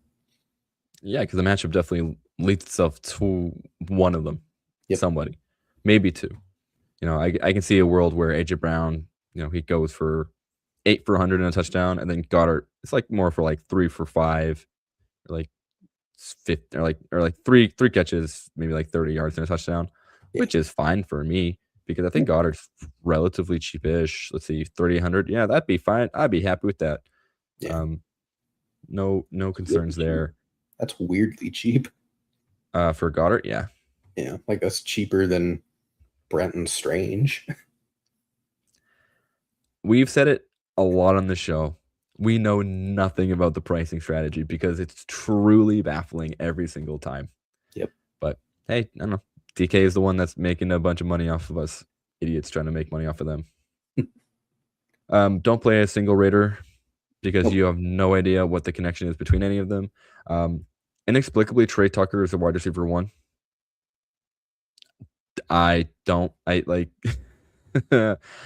His ceiling is 3 touchdowns. Yeah. His floor is probably just 0 points. If you're going to play anyone, I would legitimately say play the rookies in Jack Besh and Deontay Thornton, because they've probably taken all the snaps with Kenny Pickett in practice. So he has rapport with them. But that is a good shout. It's also probably not going to work because it's Kenny Pickett and 2 low drafted rookies. So probably just don't play them. But if you really feel compelled, I think it should be either of them. Probably Thornton, just from ability standpoint of fast, big play. Yeah, football. throw to big tall guy. Yeah. Always forget Tyler Lockett's on this team. Again, don't. Oh, thanks for tuning in. Hey, good evening, John. Have a great weekend yourself. I know we're an hour and a half, and we still got, what was that, 5 games to go.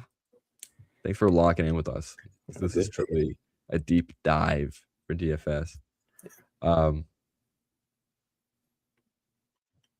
do we like?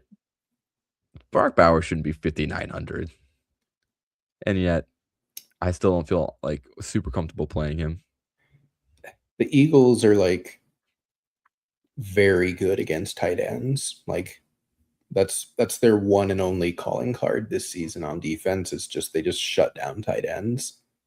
I don't think Brock Bowers is the type of player you can just shut down through scheme alone, but it's also that compounded on it's Kenny Pickett and there's no one else to throw to outside of your running back. So he'll get the targets. It's just you are praying for the 1 touchdown the Raiders probably score in this game. And at $6K, that's a hefty price to pay, but it could be worth it. It scares me because everyone in the stadium knows where the ball's going. Like when they drop back to pass, it's going to 89. So can Zach Bond stop it or not? Do they just double team Brock Bowers at every point? And then can Kenny Pickett overcome this? I don't care. I don't know if I want to just ask that question every single time. You know? He definitely can't, but Brock Bowers might be able to anyways. He's just that good. So for real, like he is just truly that much of a difference maker. Defense, Eagles. Yep. Yeah. Smash the button. Yep. Sounds good. Honestly, Raiders. No, don't do that. Jalen Hurts just threw 3 picks last week. Yeah, but I mean, like these, I don't think these guys can stop anything. I don't think so either, but they don't need to stop them. They just need to turn the ball over 2 or 3 times. And then you're like, yeah, that gave me 6 points. That's fine. How much are they? 2,000? All right. Literally min defense price. Like the Eagles are not scoring 40 points. They're just not. They never do. They never will. They do not try hard enough to score 40 points. They're going to score 21 to 28 every week. And if you get a couple turnovers, you have a fine defensive performance. I'm going to play the Raiders, aren't I? All right. You don't have to. See. It's just there's a lot of really expensive, really great plays on this slate that we haven't even gotten to yet because they're in the late slate. And if you have to play a min cash defense, like this is the 1 week where it's like, okay, I could see it. I could be convinced. All right, let's start getting some of the. So this is like to me the last gross game, and then the rest of them are pretty exciting. Yeah. Well, it's gross because it's two good teams and defenses battling against each other, which can do 2 things. One is both quarterbacks complete duds. Like and that unfortunately is kind of how I can see this game panning out really easily. Yep. Especially Mr. Fourth Quarter himself, Bo Nix. Like I don't really feel like gambling here. I think the Packers defense is very good and solid, and they will stop the majority of what the Broncos want to do. Yep. And then same thing on this side.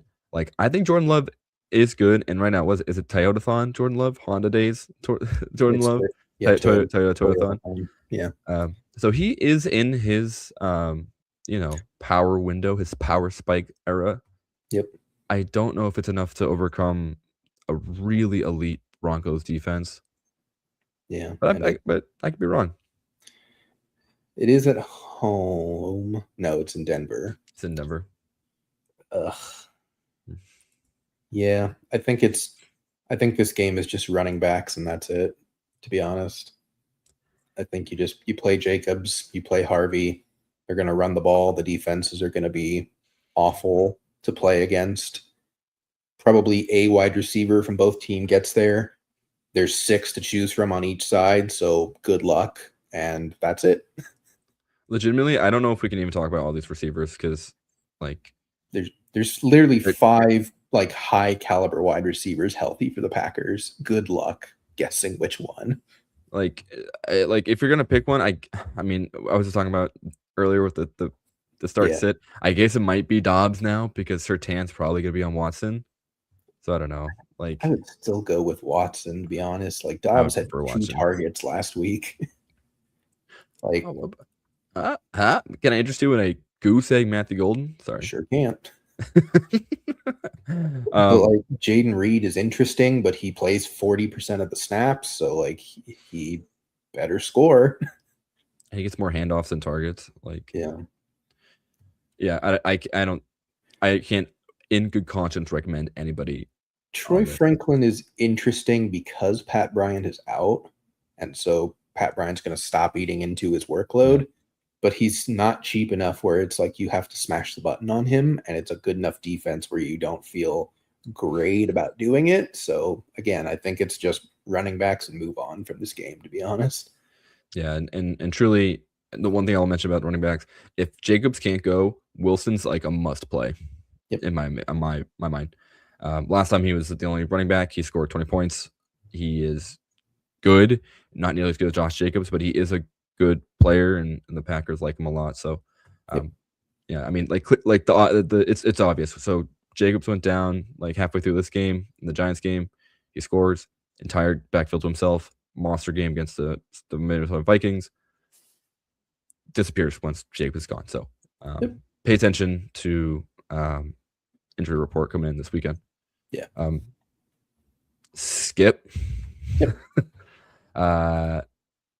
And then DST. You could play both, but you could probably play both. I don't feel comfortable playing either because of the way this game could go, where it's going to be like a 24-28 type of game where defenses don't really do enough to get you points, and you're getting like 1 or 2 points from the defense. If I was drafting 150 milli maker teams, like if I just had that type of bankroll, I would definitely have at least 1 or 2 lineups that are just like onslaught Packers and onslaught Broncos, because no one thinks this game is going to shoot out. So there's always that 1% chance that it actually does, and that will just win you a lot of money. But like, just largely ignore this game otherwise, because it's so unlikely and it's so unpredictable outside of the running backs that everything could be 0 or 25, and it's more likely to be 0 than it is 25. Gross game between 2 very, very good teams, and this will probably, well, no, I shouldn't say that. Not really a Super Bowl matchup, but it could be. God, I hope not. That would be the worst Super Bowl. It would just be a nightmare. It would be like Bucks Raiders old Super Bowl. All right, let's hurry up and get to this fun team here. This fun in the dome. It's Goff, it's Stafford, it's the Lions versus the Rams. Stafford's at 7K and I'm in, dude. I'm absolutely down to play Matthew Stafford in this game. Literally play everyone. Like just all of them. I don't know if there's really a discussion to be had, because there's only one discussion. Well, I guess you can talk about tight end, but I don't really know if you care, because like Colby Parkinson is still kind of relevant, but I don't think you really need to. Yeah. Detroit just won't use their backup tight end, so you can skip that. What do you mean? Yeah. And that's fine. Yeah. Like the conversation for me is Tesla and David Montgomery. Everyone else is just like auto plays, however you want to fit it in, however many lineups you want to build. Where are you at, Blake Corum? Like, he is good. Don't get me wrong.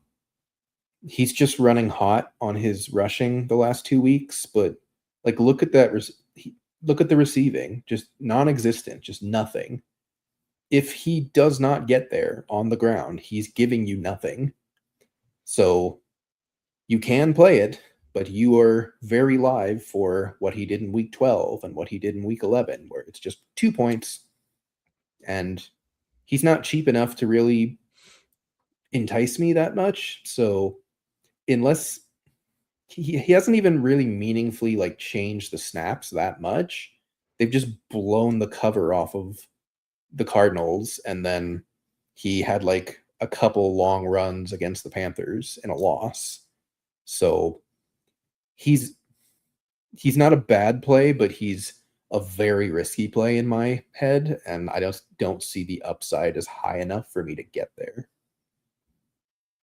I like that a lot. I like that breakdown because I am torn because it does seem like there is a little bit of a shift between only Kyron to like, all right, we're getting Corum involved because he's kind of shown his prowess to bust big runs, right?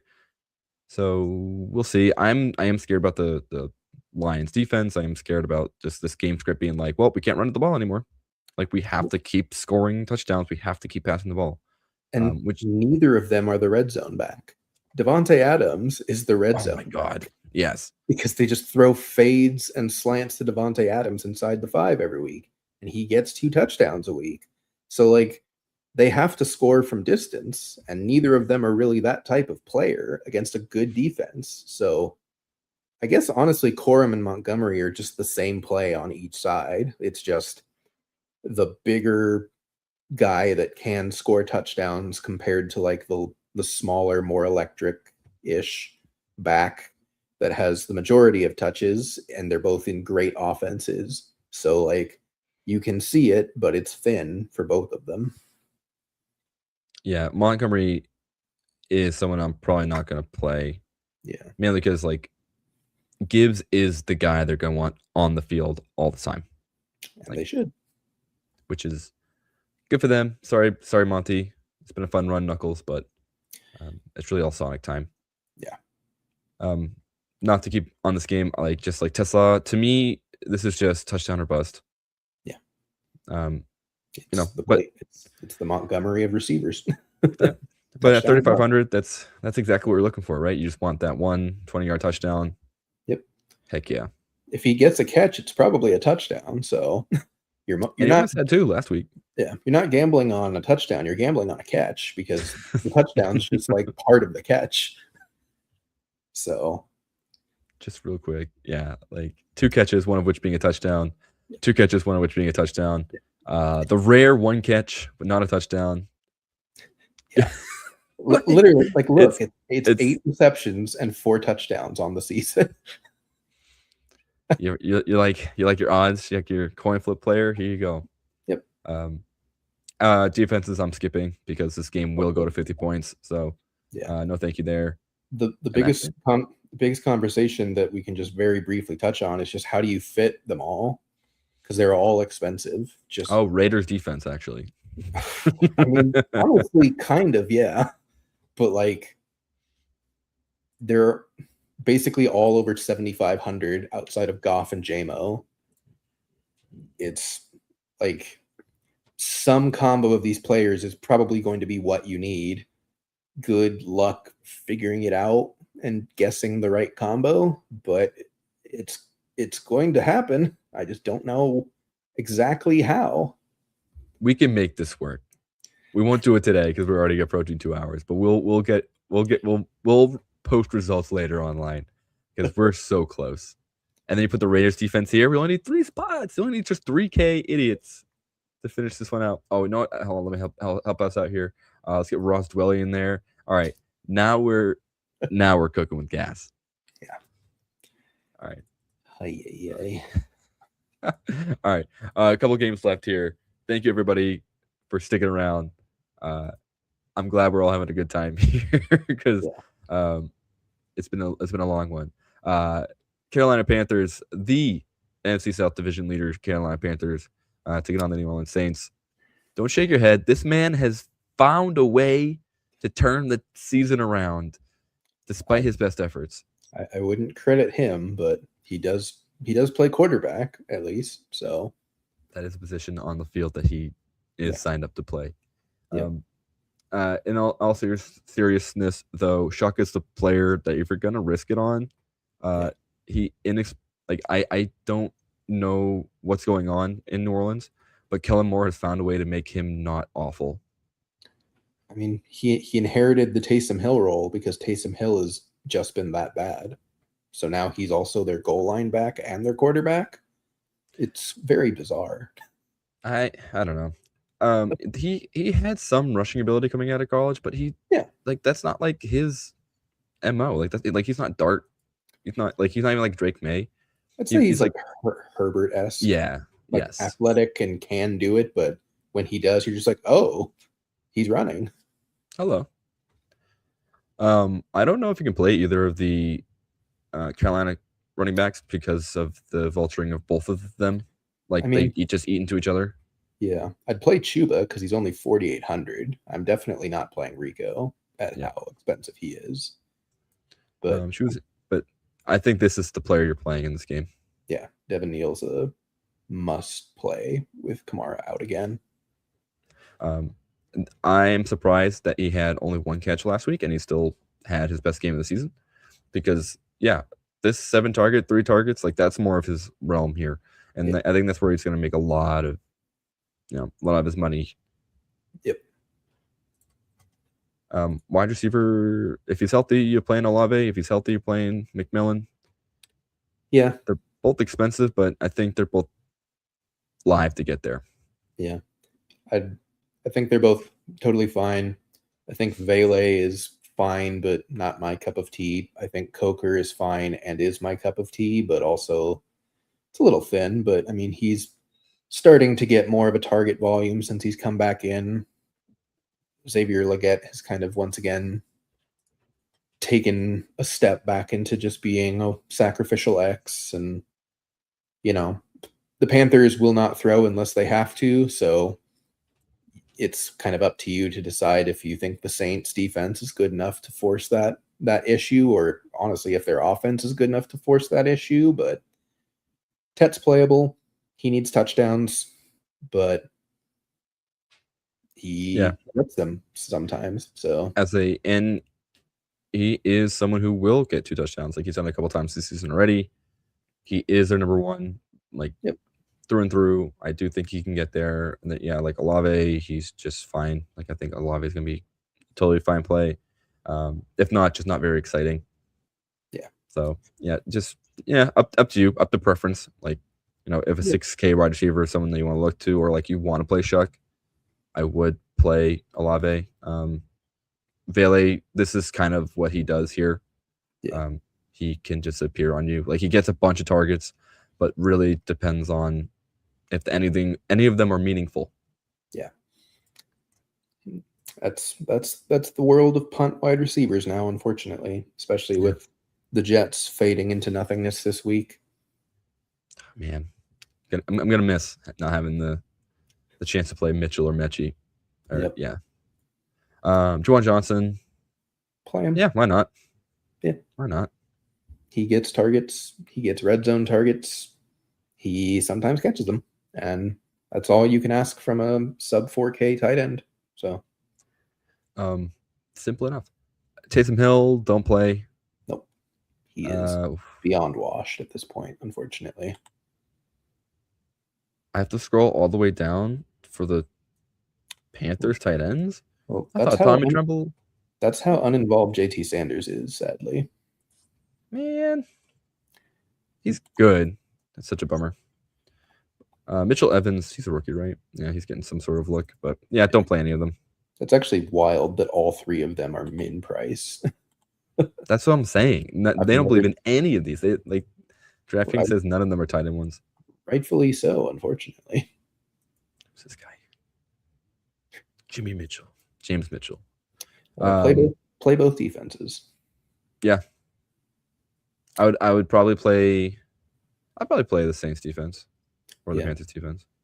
Bryce takes sacks. Bryce can fumble a lot. Bryce sometimes throws picks. Shuck is a rookie. Does it all, man. Yeah, Shuck is a rookie and will throw picks as well, and has taken more sacks in the last couple of starts. So I think you just play both, understanding that neither are actually that good at defense, but they're facing offenses that aren't that good at holding on to the football or scoring. So simple. All right, let's talk about JSN. Let's talk about, and that is the only interesting player in this whole game. Simply, you're joking, but it's not wrong. There is no one else to play in this game. Like do not play Phillip Rivers. Why is he in the league? Because Be their a only family other man. option is Riley Leonard.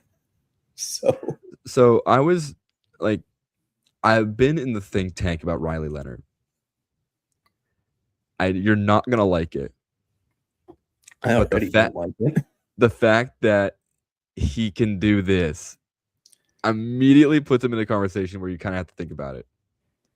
Now, against the Seattle Seahawks, probably not.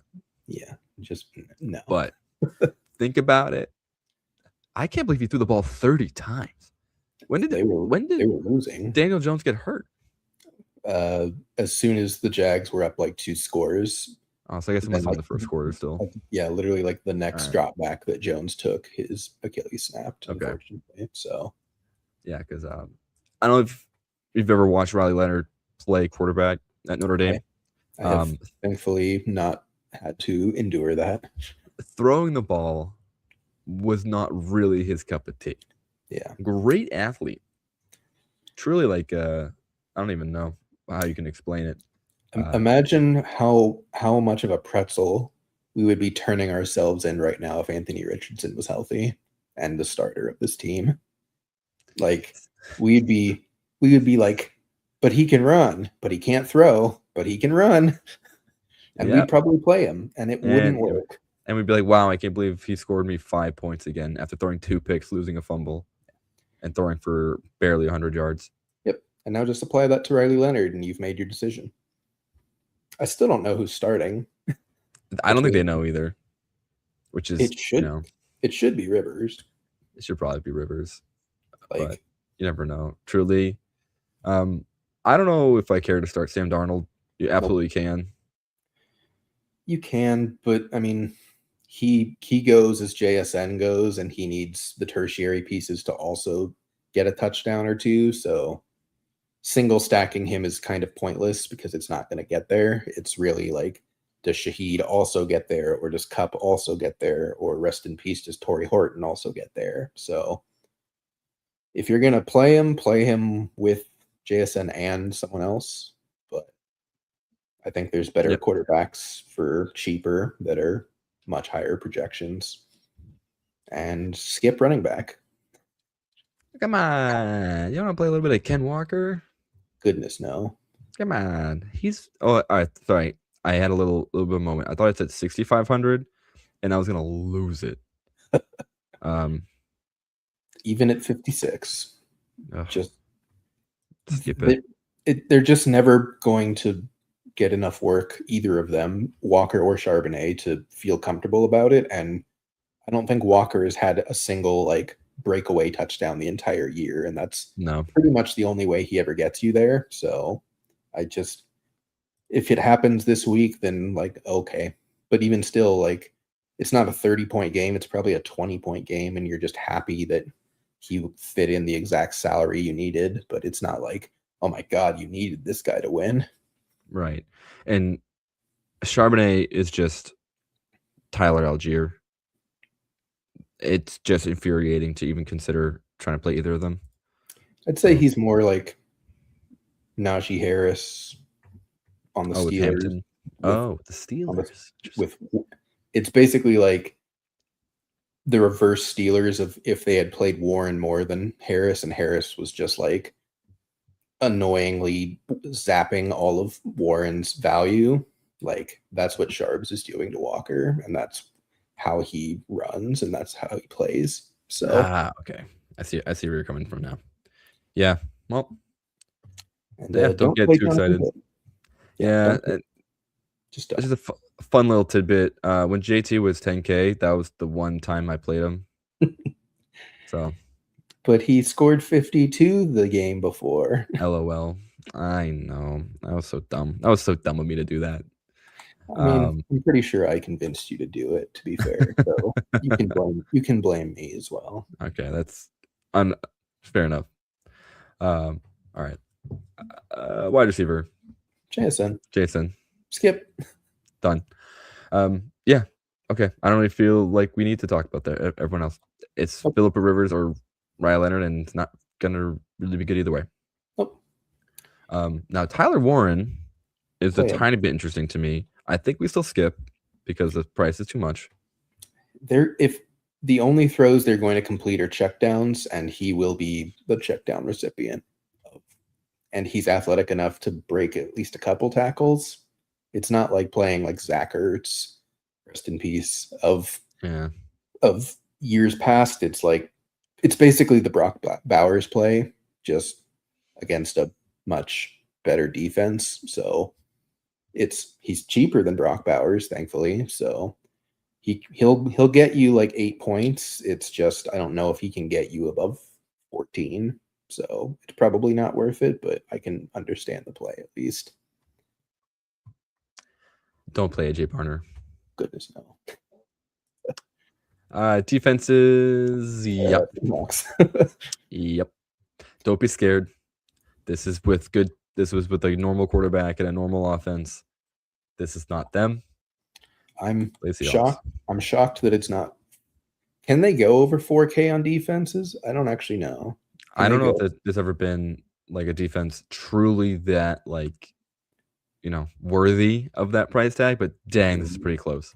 I mean, they were 4K a couple weeks ago and they smashed, and then they were like 3,900 last week and they smashed, and somehow they're cheaper. Something's going on here. Yeah, like you literally had to have them the last 2 weeks to win anything, and I think that's probably the case again. So and have fun with that. You're right. Like there is a world, I guess, where Phillip Rivers is competent enough to do something. I would not put a lot of money on it. Also, this is like a bad weather game, so good luck to anybody trying to play defense or play offense against Seattle. Yeah, this is in Seattle. Like, just don't. Like, it doesn't matter how much you try and convince yourself. Like, it's a 0.0001% type of outcome, which I guess if you really want to play one lineup in the Millie Maker on that chance, then like have at it. But that's your $20 that you'd like to spend. That is, yeah. I was gonna say, you are a free person with free will. You may spend it as so you choose, but that's not where I would, not the direction I would take. Yep. All right, last game of the slate. San Francisco taking on Tennessee Titans. I would say probably. I feel like you can probably play Brock Purdy with confidence. Yeah. Yeah. But see, that's fine. Exactly how I feel. Like, I guess, right? Like in theory, it should work, but it could also not. Like, I'm pretty sure the Seahawks, when they faced the Titans, like Sam Darnold was just awful because they didn't need to try. Yep. So that's in the range of outcomes, but also like he's cheap enough that it's not going to like end your chances. Well, 6,200 is a little pricey, actually. He's fine. He's not going to be in my player pool, but I don't think he's a bad play. I think Cam Ward is actually more playable, which is a disgusting sentence to utter. I fear you may be correct, but he only scored 12 points last week. I mean, Tony Pollard rushed for 200 yards. He only threw 100 yards. All right. Yeah. But like he has legitimately looked better on the field. He looks like not like a number one pick, but like a usable NFL quarterback now. Yes. So the 49ers have literally no one left on defense. They are bad on defense. Ward could get there, and he's ridiculously cheap. So I think he's fine. Running backs, CMC, yep. Every single lineup.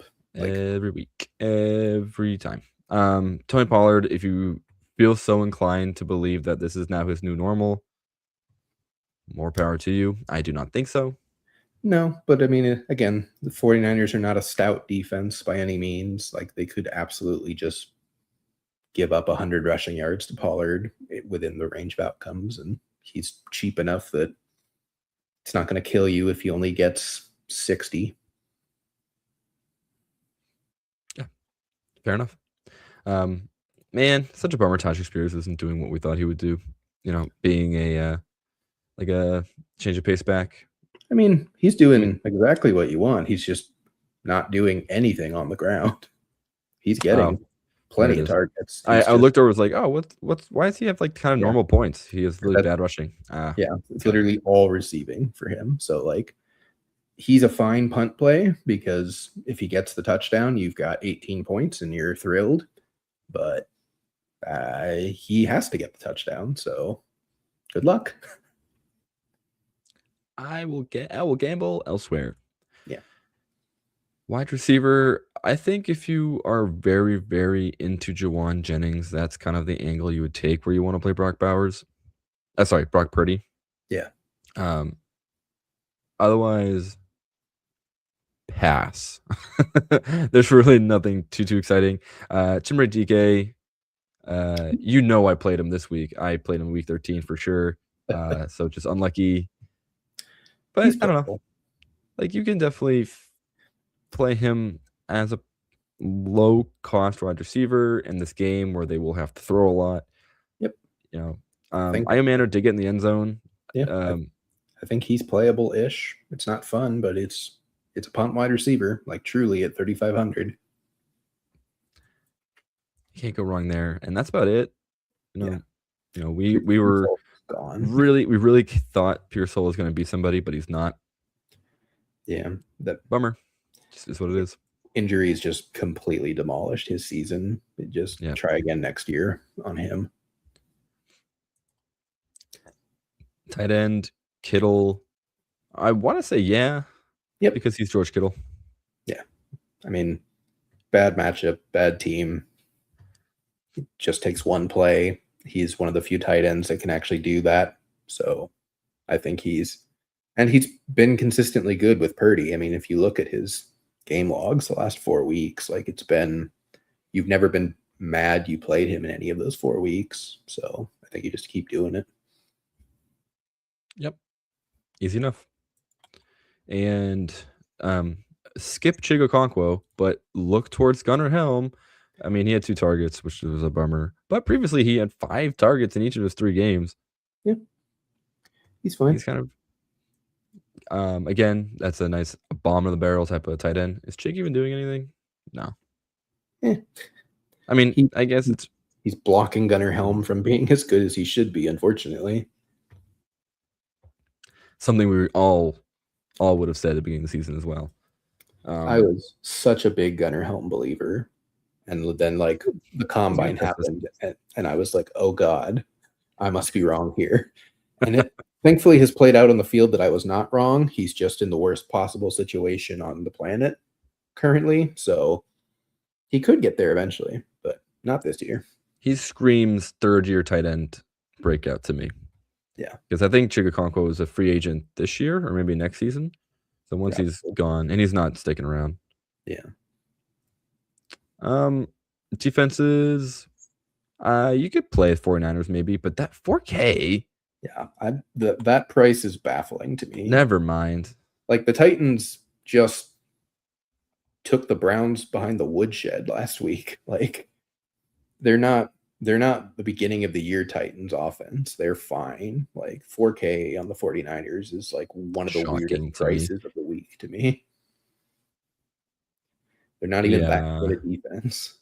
I don't see the vision on this one, TK, but sure. Whatever. You will help me out by not playing that defense. That's the benefit we get there. All right. That's the slate. That's it. Well, I guess if we're already over at 2 hours, might as well keep going. And let's make a lineup here. Yeah. I think we have a couple questions here. When you look at quarterback, like, obviously we can pay up. We talked about, we very much want a lot of pieces of the Detroit Rams game. Yeah. Obviously Josh Allen's he's just the Superman. And then you can kind of scroll down to our Brissett, Dart, Mariota level. Where's your heart leaning towards in terms of either the cheaper versus the expensive quarterback?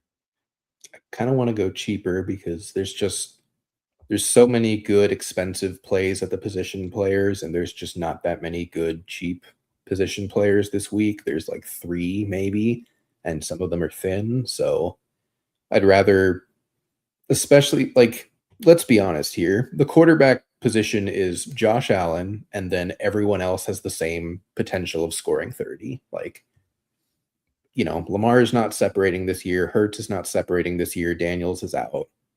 No, Joe Burrow is on a bad team coming back from injury. Like, no one is separating besides Allen. So it's really just the question of, is Josh Allen that great of a play this week? He was last week, but that was the Bengals. Against the Patriots, I just don't think he is. So I think you go as cheap and as projectable as you can at quarterback, and you spend elsewhere. So for me, it would probably be Mariota or Brissett. You could talk me into Lawrence as well. I think one of those 3 are kind of the lower end quarterbacks that I would be looking at. Mariota really lets you do a lot at only $5K. And one of the lineups I had earlier was with Jackson Dart, but I was thinking more and more about how Mariota, I think exactly what you said. Like, Mariota is someone who, very similar to Brissett, great every time given the opportunity. Yep. And now he's facing a very weak Giants defense. Like, to me, this feels like, a great start to your roster that allows you to have flexibility down the line. Like, yep. We love Brissett here on the show. Brissett has been just so great, and like, it's hard to pass up on Michael Wilson stacked with Brissett. But I do think you can play Wilson like unstacked, which we will probably do momentarily. We sure will. But yeah, I think Mariota is someone like, for what it's worth, I think he does have the green light to run as much as he wants versus Jackson Dart. So, Commanders if you're trying to find, yeah, exactly. Running back, Christian McCaffrey. Click. I was like, why can't I see him? Yeah. Done. As much as I want to play Gibbs, I think we then have to kind of flip it and go on a very cheap running back, which there are still some. Yeah. I shouldn't say very cheap, but cheaper backs that I like. Like you're talking about Genty. I think Genty's good. I think Woody Marks would be fantastic. Yep. Or Devin Neal. So I think those are all options that we can like a lot. Yeah. Maybe Marks for now, because that lets us go up or down in price depending on what else we build out. I really want to play Puka. I really want to play either Puka or JSN, but I know we can only play one of them. Over JSN? Now, that's the tough part. In my mind, this game has way more of a chance. The Rams-Lions game is way more of a chance where they need Puka to do a lot. Yeah. And, Detroit's passing defense is not good. Yeah. Puka is very good. Ranch now. Yeah. So to me, this feels like something, though more chalky. Feels like more of a solid play. JSN, to me, I think it happened. Did he score twice last weekend? He did. All right. So, all right, never mind. I was gonna say, well, they're up by $1 billion. They didn't need him to score twice. Well, joke's on me, I guess. He literally just, the 1 week was the only week you didn't want to play JSN, and like, nothing fundamentally changed for Puka last week. He just didn't get tackled on the stuff he normally gets tackled on, and he scored instead. But it's not like he got goal line work, because it still just goes to Adams every time. But I also absolutely agree with you that like the Lions-Rams game is something that I would much rather play into versus the Colts and Seahawks game. So I'm totally fine with Puka here. But I do think it is like a 50-50. Every lineup should be one of the two, probably. Yeah, no doubt in my mind. And honestly, I was about to just click JSN to say, look, we're gonna play. They have the same player. Let's just save $1, save $100. But let's see where we go. Yeah. And so looking at wide receiver, I really want to click Michael Wilson. Yep. The other, I'm gonna click him, but then like some of the other options we can go here. Oh, I guess we do need a third one. I was thinking McLaurin to stack with Mariota.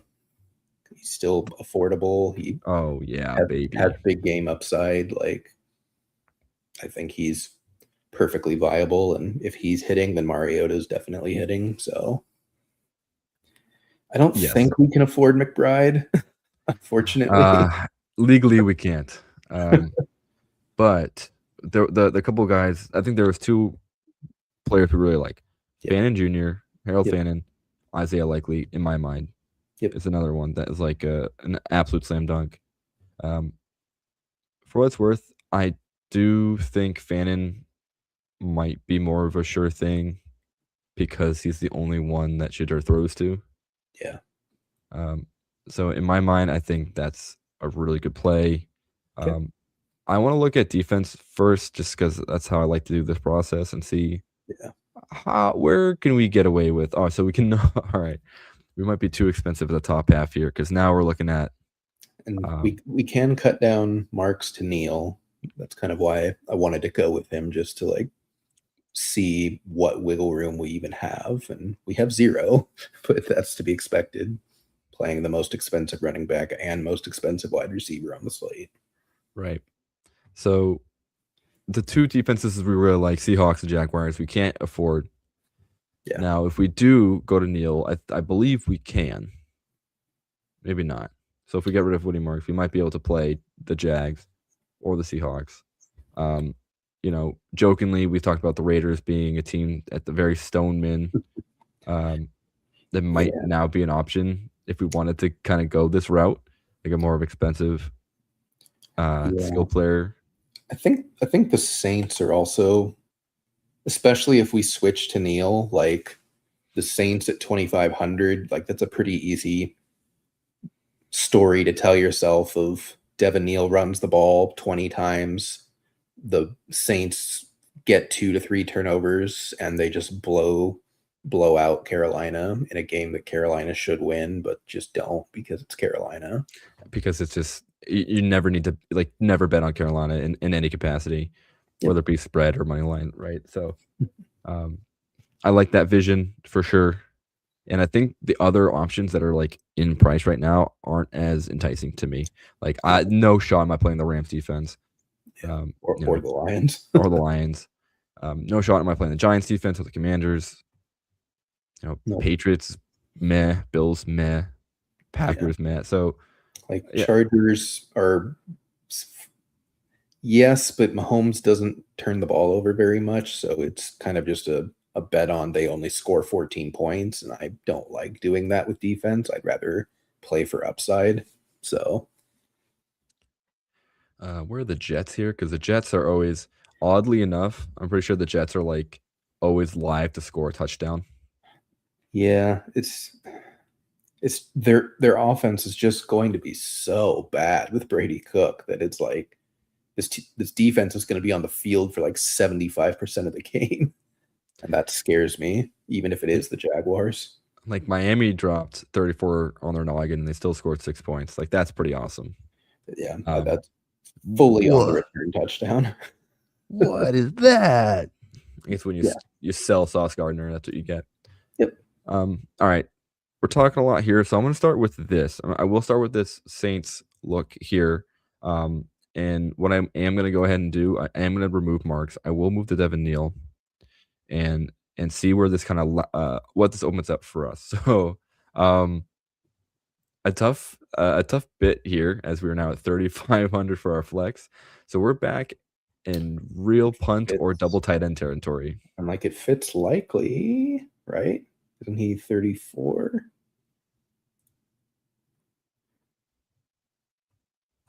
Am I crazy? Why is it not automatically scroll to the top? DraftKings, please fix. You were absolutely right. Oh, I love double. Like, I don't know. So, pure caveat. This is like my first year really doing a lot of DFS, and I don't know if it's real or not that this many weeks you go double tight end is a huge hit, because it feels like that so far in the past like 3 or 4 weeks where like you could feel confident playing double tight end and them returning. Yeah. It's not every year, but there are some years where just like especially the later you get, there's just less and less value because DraftKings does make a concerted effort to like tighten up the pricing. So it, if you don't get situations where like, oh, the third string running back's the starter now, like you just don't get values at the end of the season. So I think historically just like double tight end just becomes more and more of a play the deeper into the season you get. And, frankly, it's really a lesson that like I'm trying to learn myself for DFS, for best ball, of just some of these starting tight ends down here are just have way better projections than your wide receiver 4 or your cheap what used to be wide receiver 4 but is going to be wide receiver 2 this week on a bad offense. Like, who cares? Just take the tight end. Touchdowns are all that matter. Tight ends score more touchdowns normally as a higher percentage of their targets and their receptions, and just play into the volatility of it. Yeah. And like, for what it's worth, it gives you an opportunity to do what other people are not doing. Yep. So I don't know. How do you, like this lineup? I like a lot. I like a lot what we're doing here. I will say, like, as with that every lineup, you go, like, is the Saints Neil stack, is that gonna be enough for us? Like, is McLaurin and Mariota gonna get there? I hope so. I feel like they would. If they do, everything else is not guaranteed, but certainly a lot higher percentage to get there than everything else. And I think that's really what we're aiming for, especially this late into a season, is just you're taking your 4 to 5 like very good projected plays, and then you're taking your best punt options around them to try and just hit what you need to hit. And it's not always going to work, but when it works to the degree that you just score a crap ton of fantasy points, and that's what you're aiming for. That's the magic of DFS, right? I mean, that's just, oh man.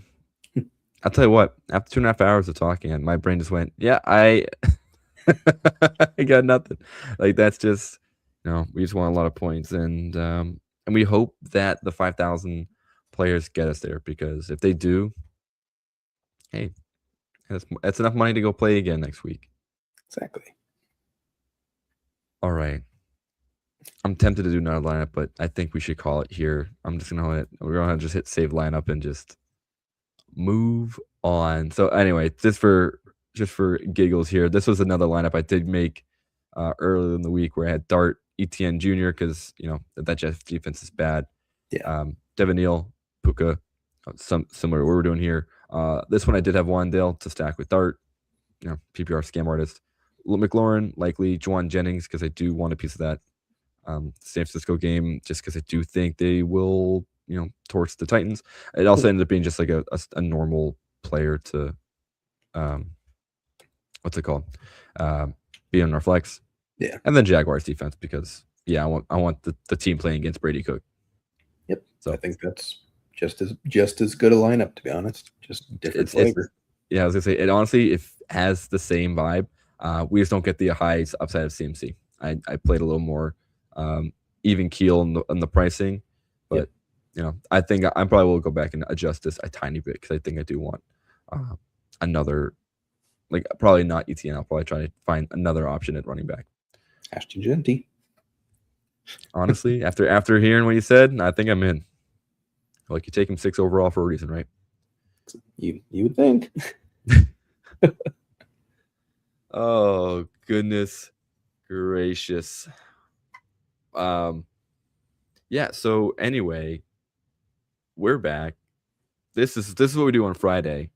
Just no filter, only just analysis. I mean, if you couldn't call that analysis, I was yapping about DFS flavor. Anything we missed? I don't think so, because we have been going at it for a minute. Would have been pretty hard to miss anything at this point. But truly, thank you everyone for tuning in. I believe that will be it for us this week. Catch us everywhere. Blue Sky, both Tim and I are there. Catch us at Fantasy Now Plus on our site where we're doing articles. Tim just put up his weekly underdog articles. And hey, if you haven't already, subscribe to us everywhere. We will try to get to you Thursday nights. Things happen. We show up on Friday, but we'll be around. So please, hit the subscribe, hit the notification stuff. I'll let you know when we're live. And have a wonderful weekend. Best of luck out there in all your DFS rosters. Best of luck in your fantasy playoffs for those who have made it. And here's to another great weekend of NFL football. So thank you, everybody, and have a wonderful night. Where's the button? All right.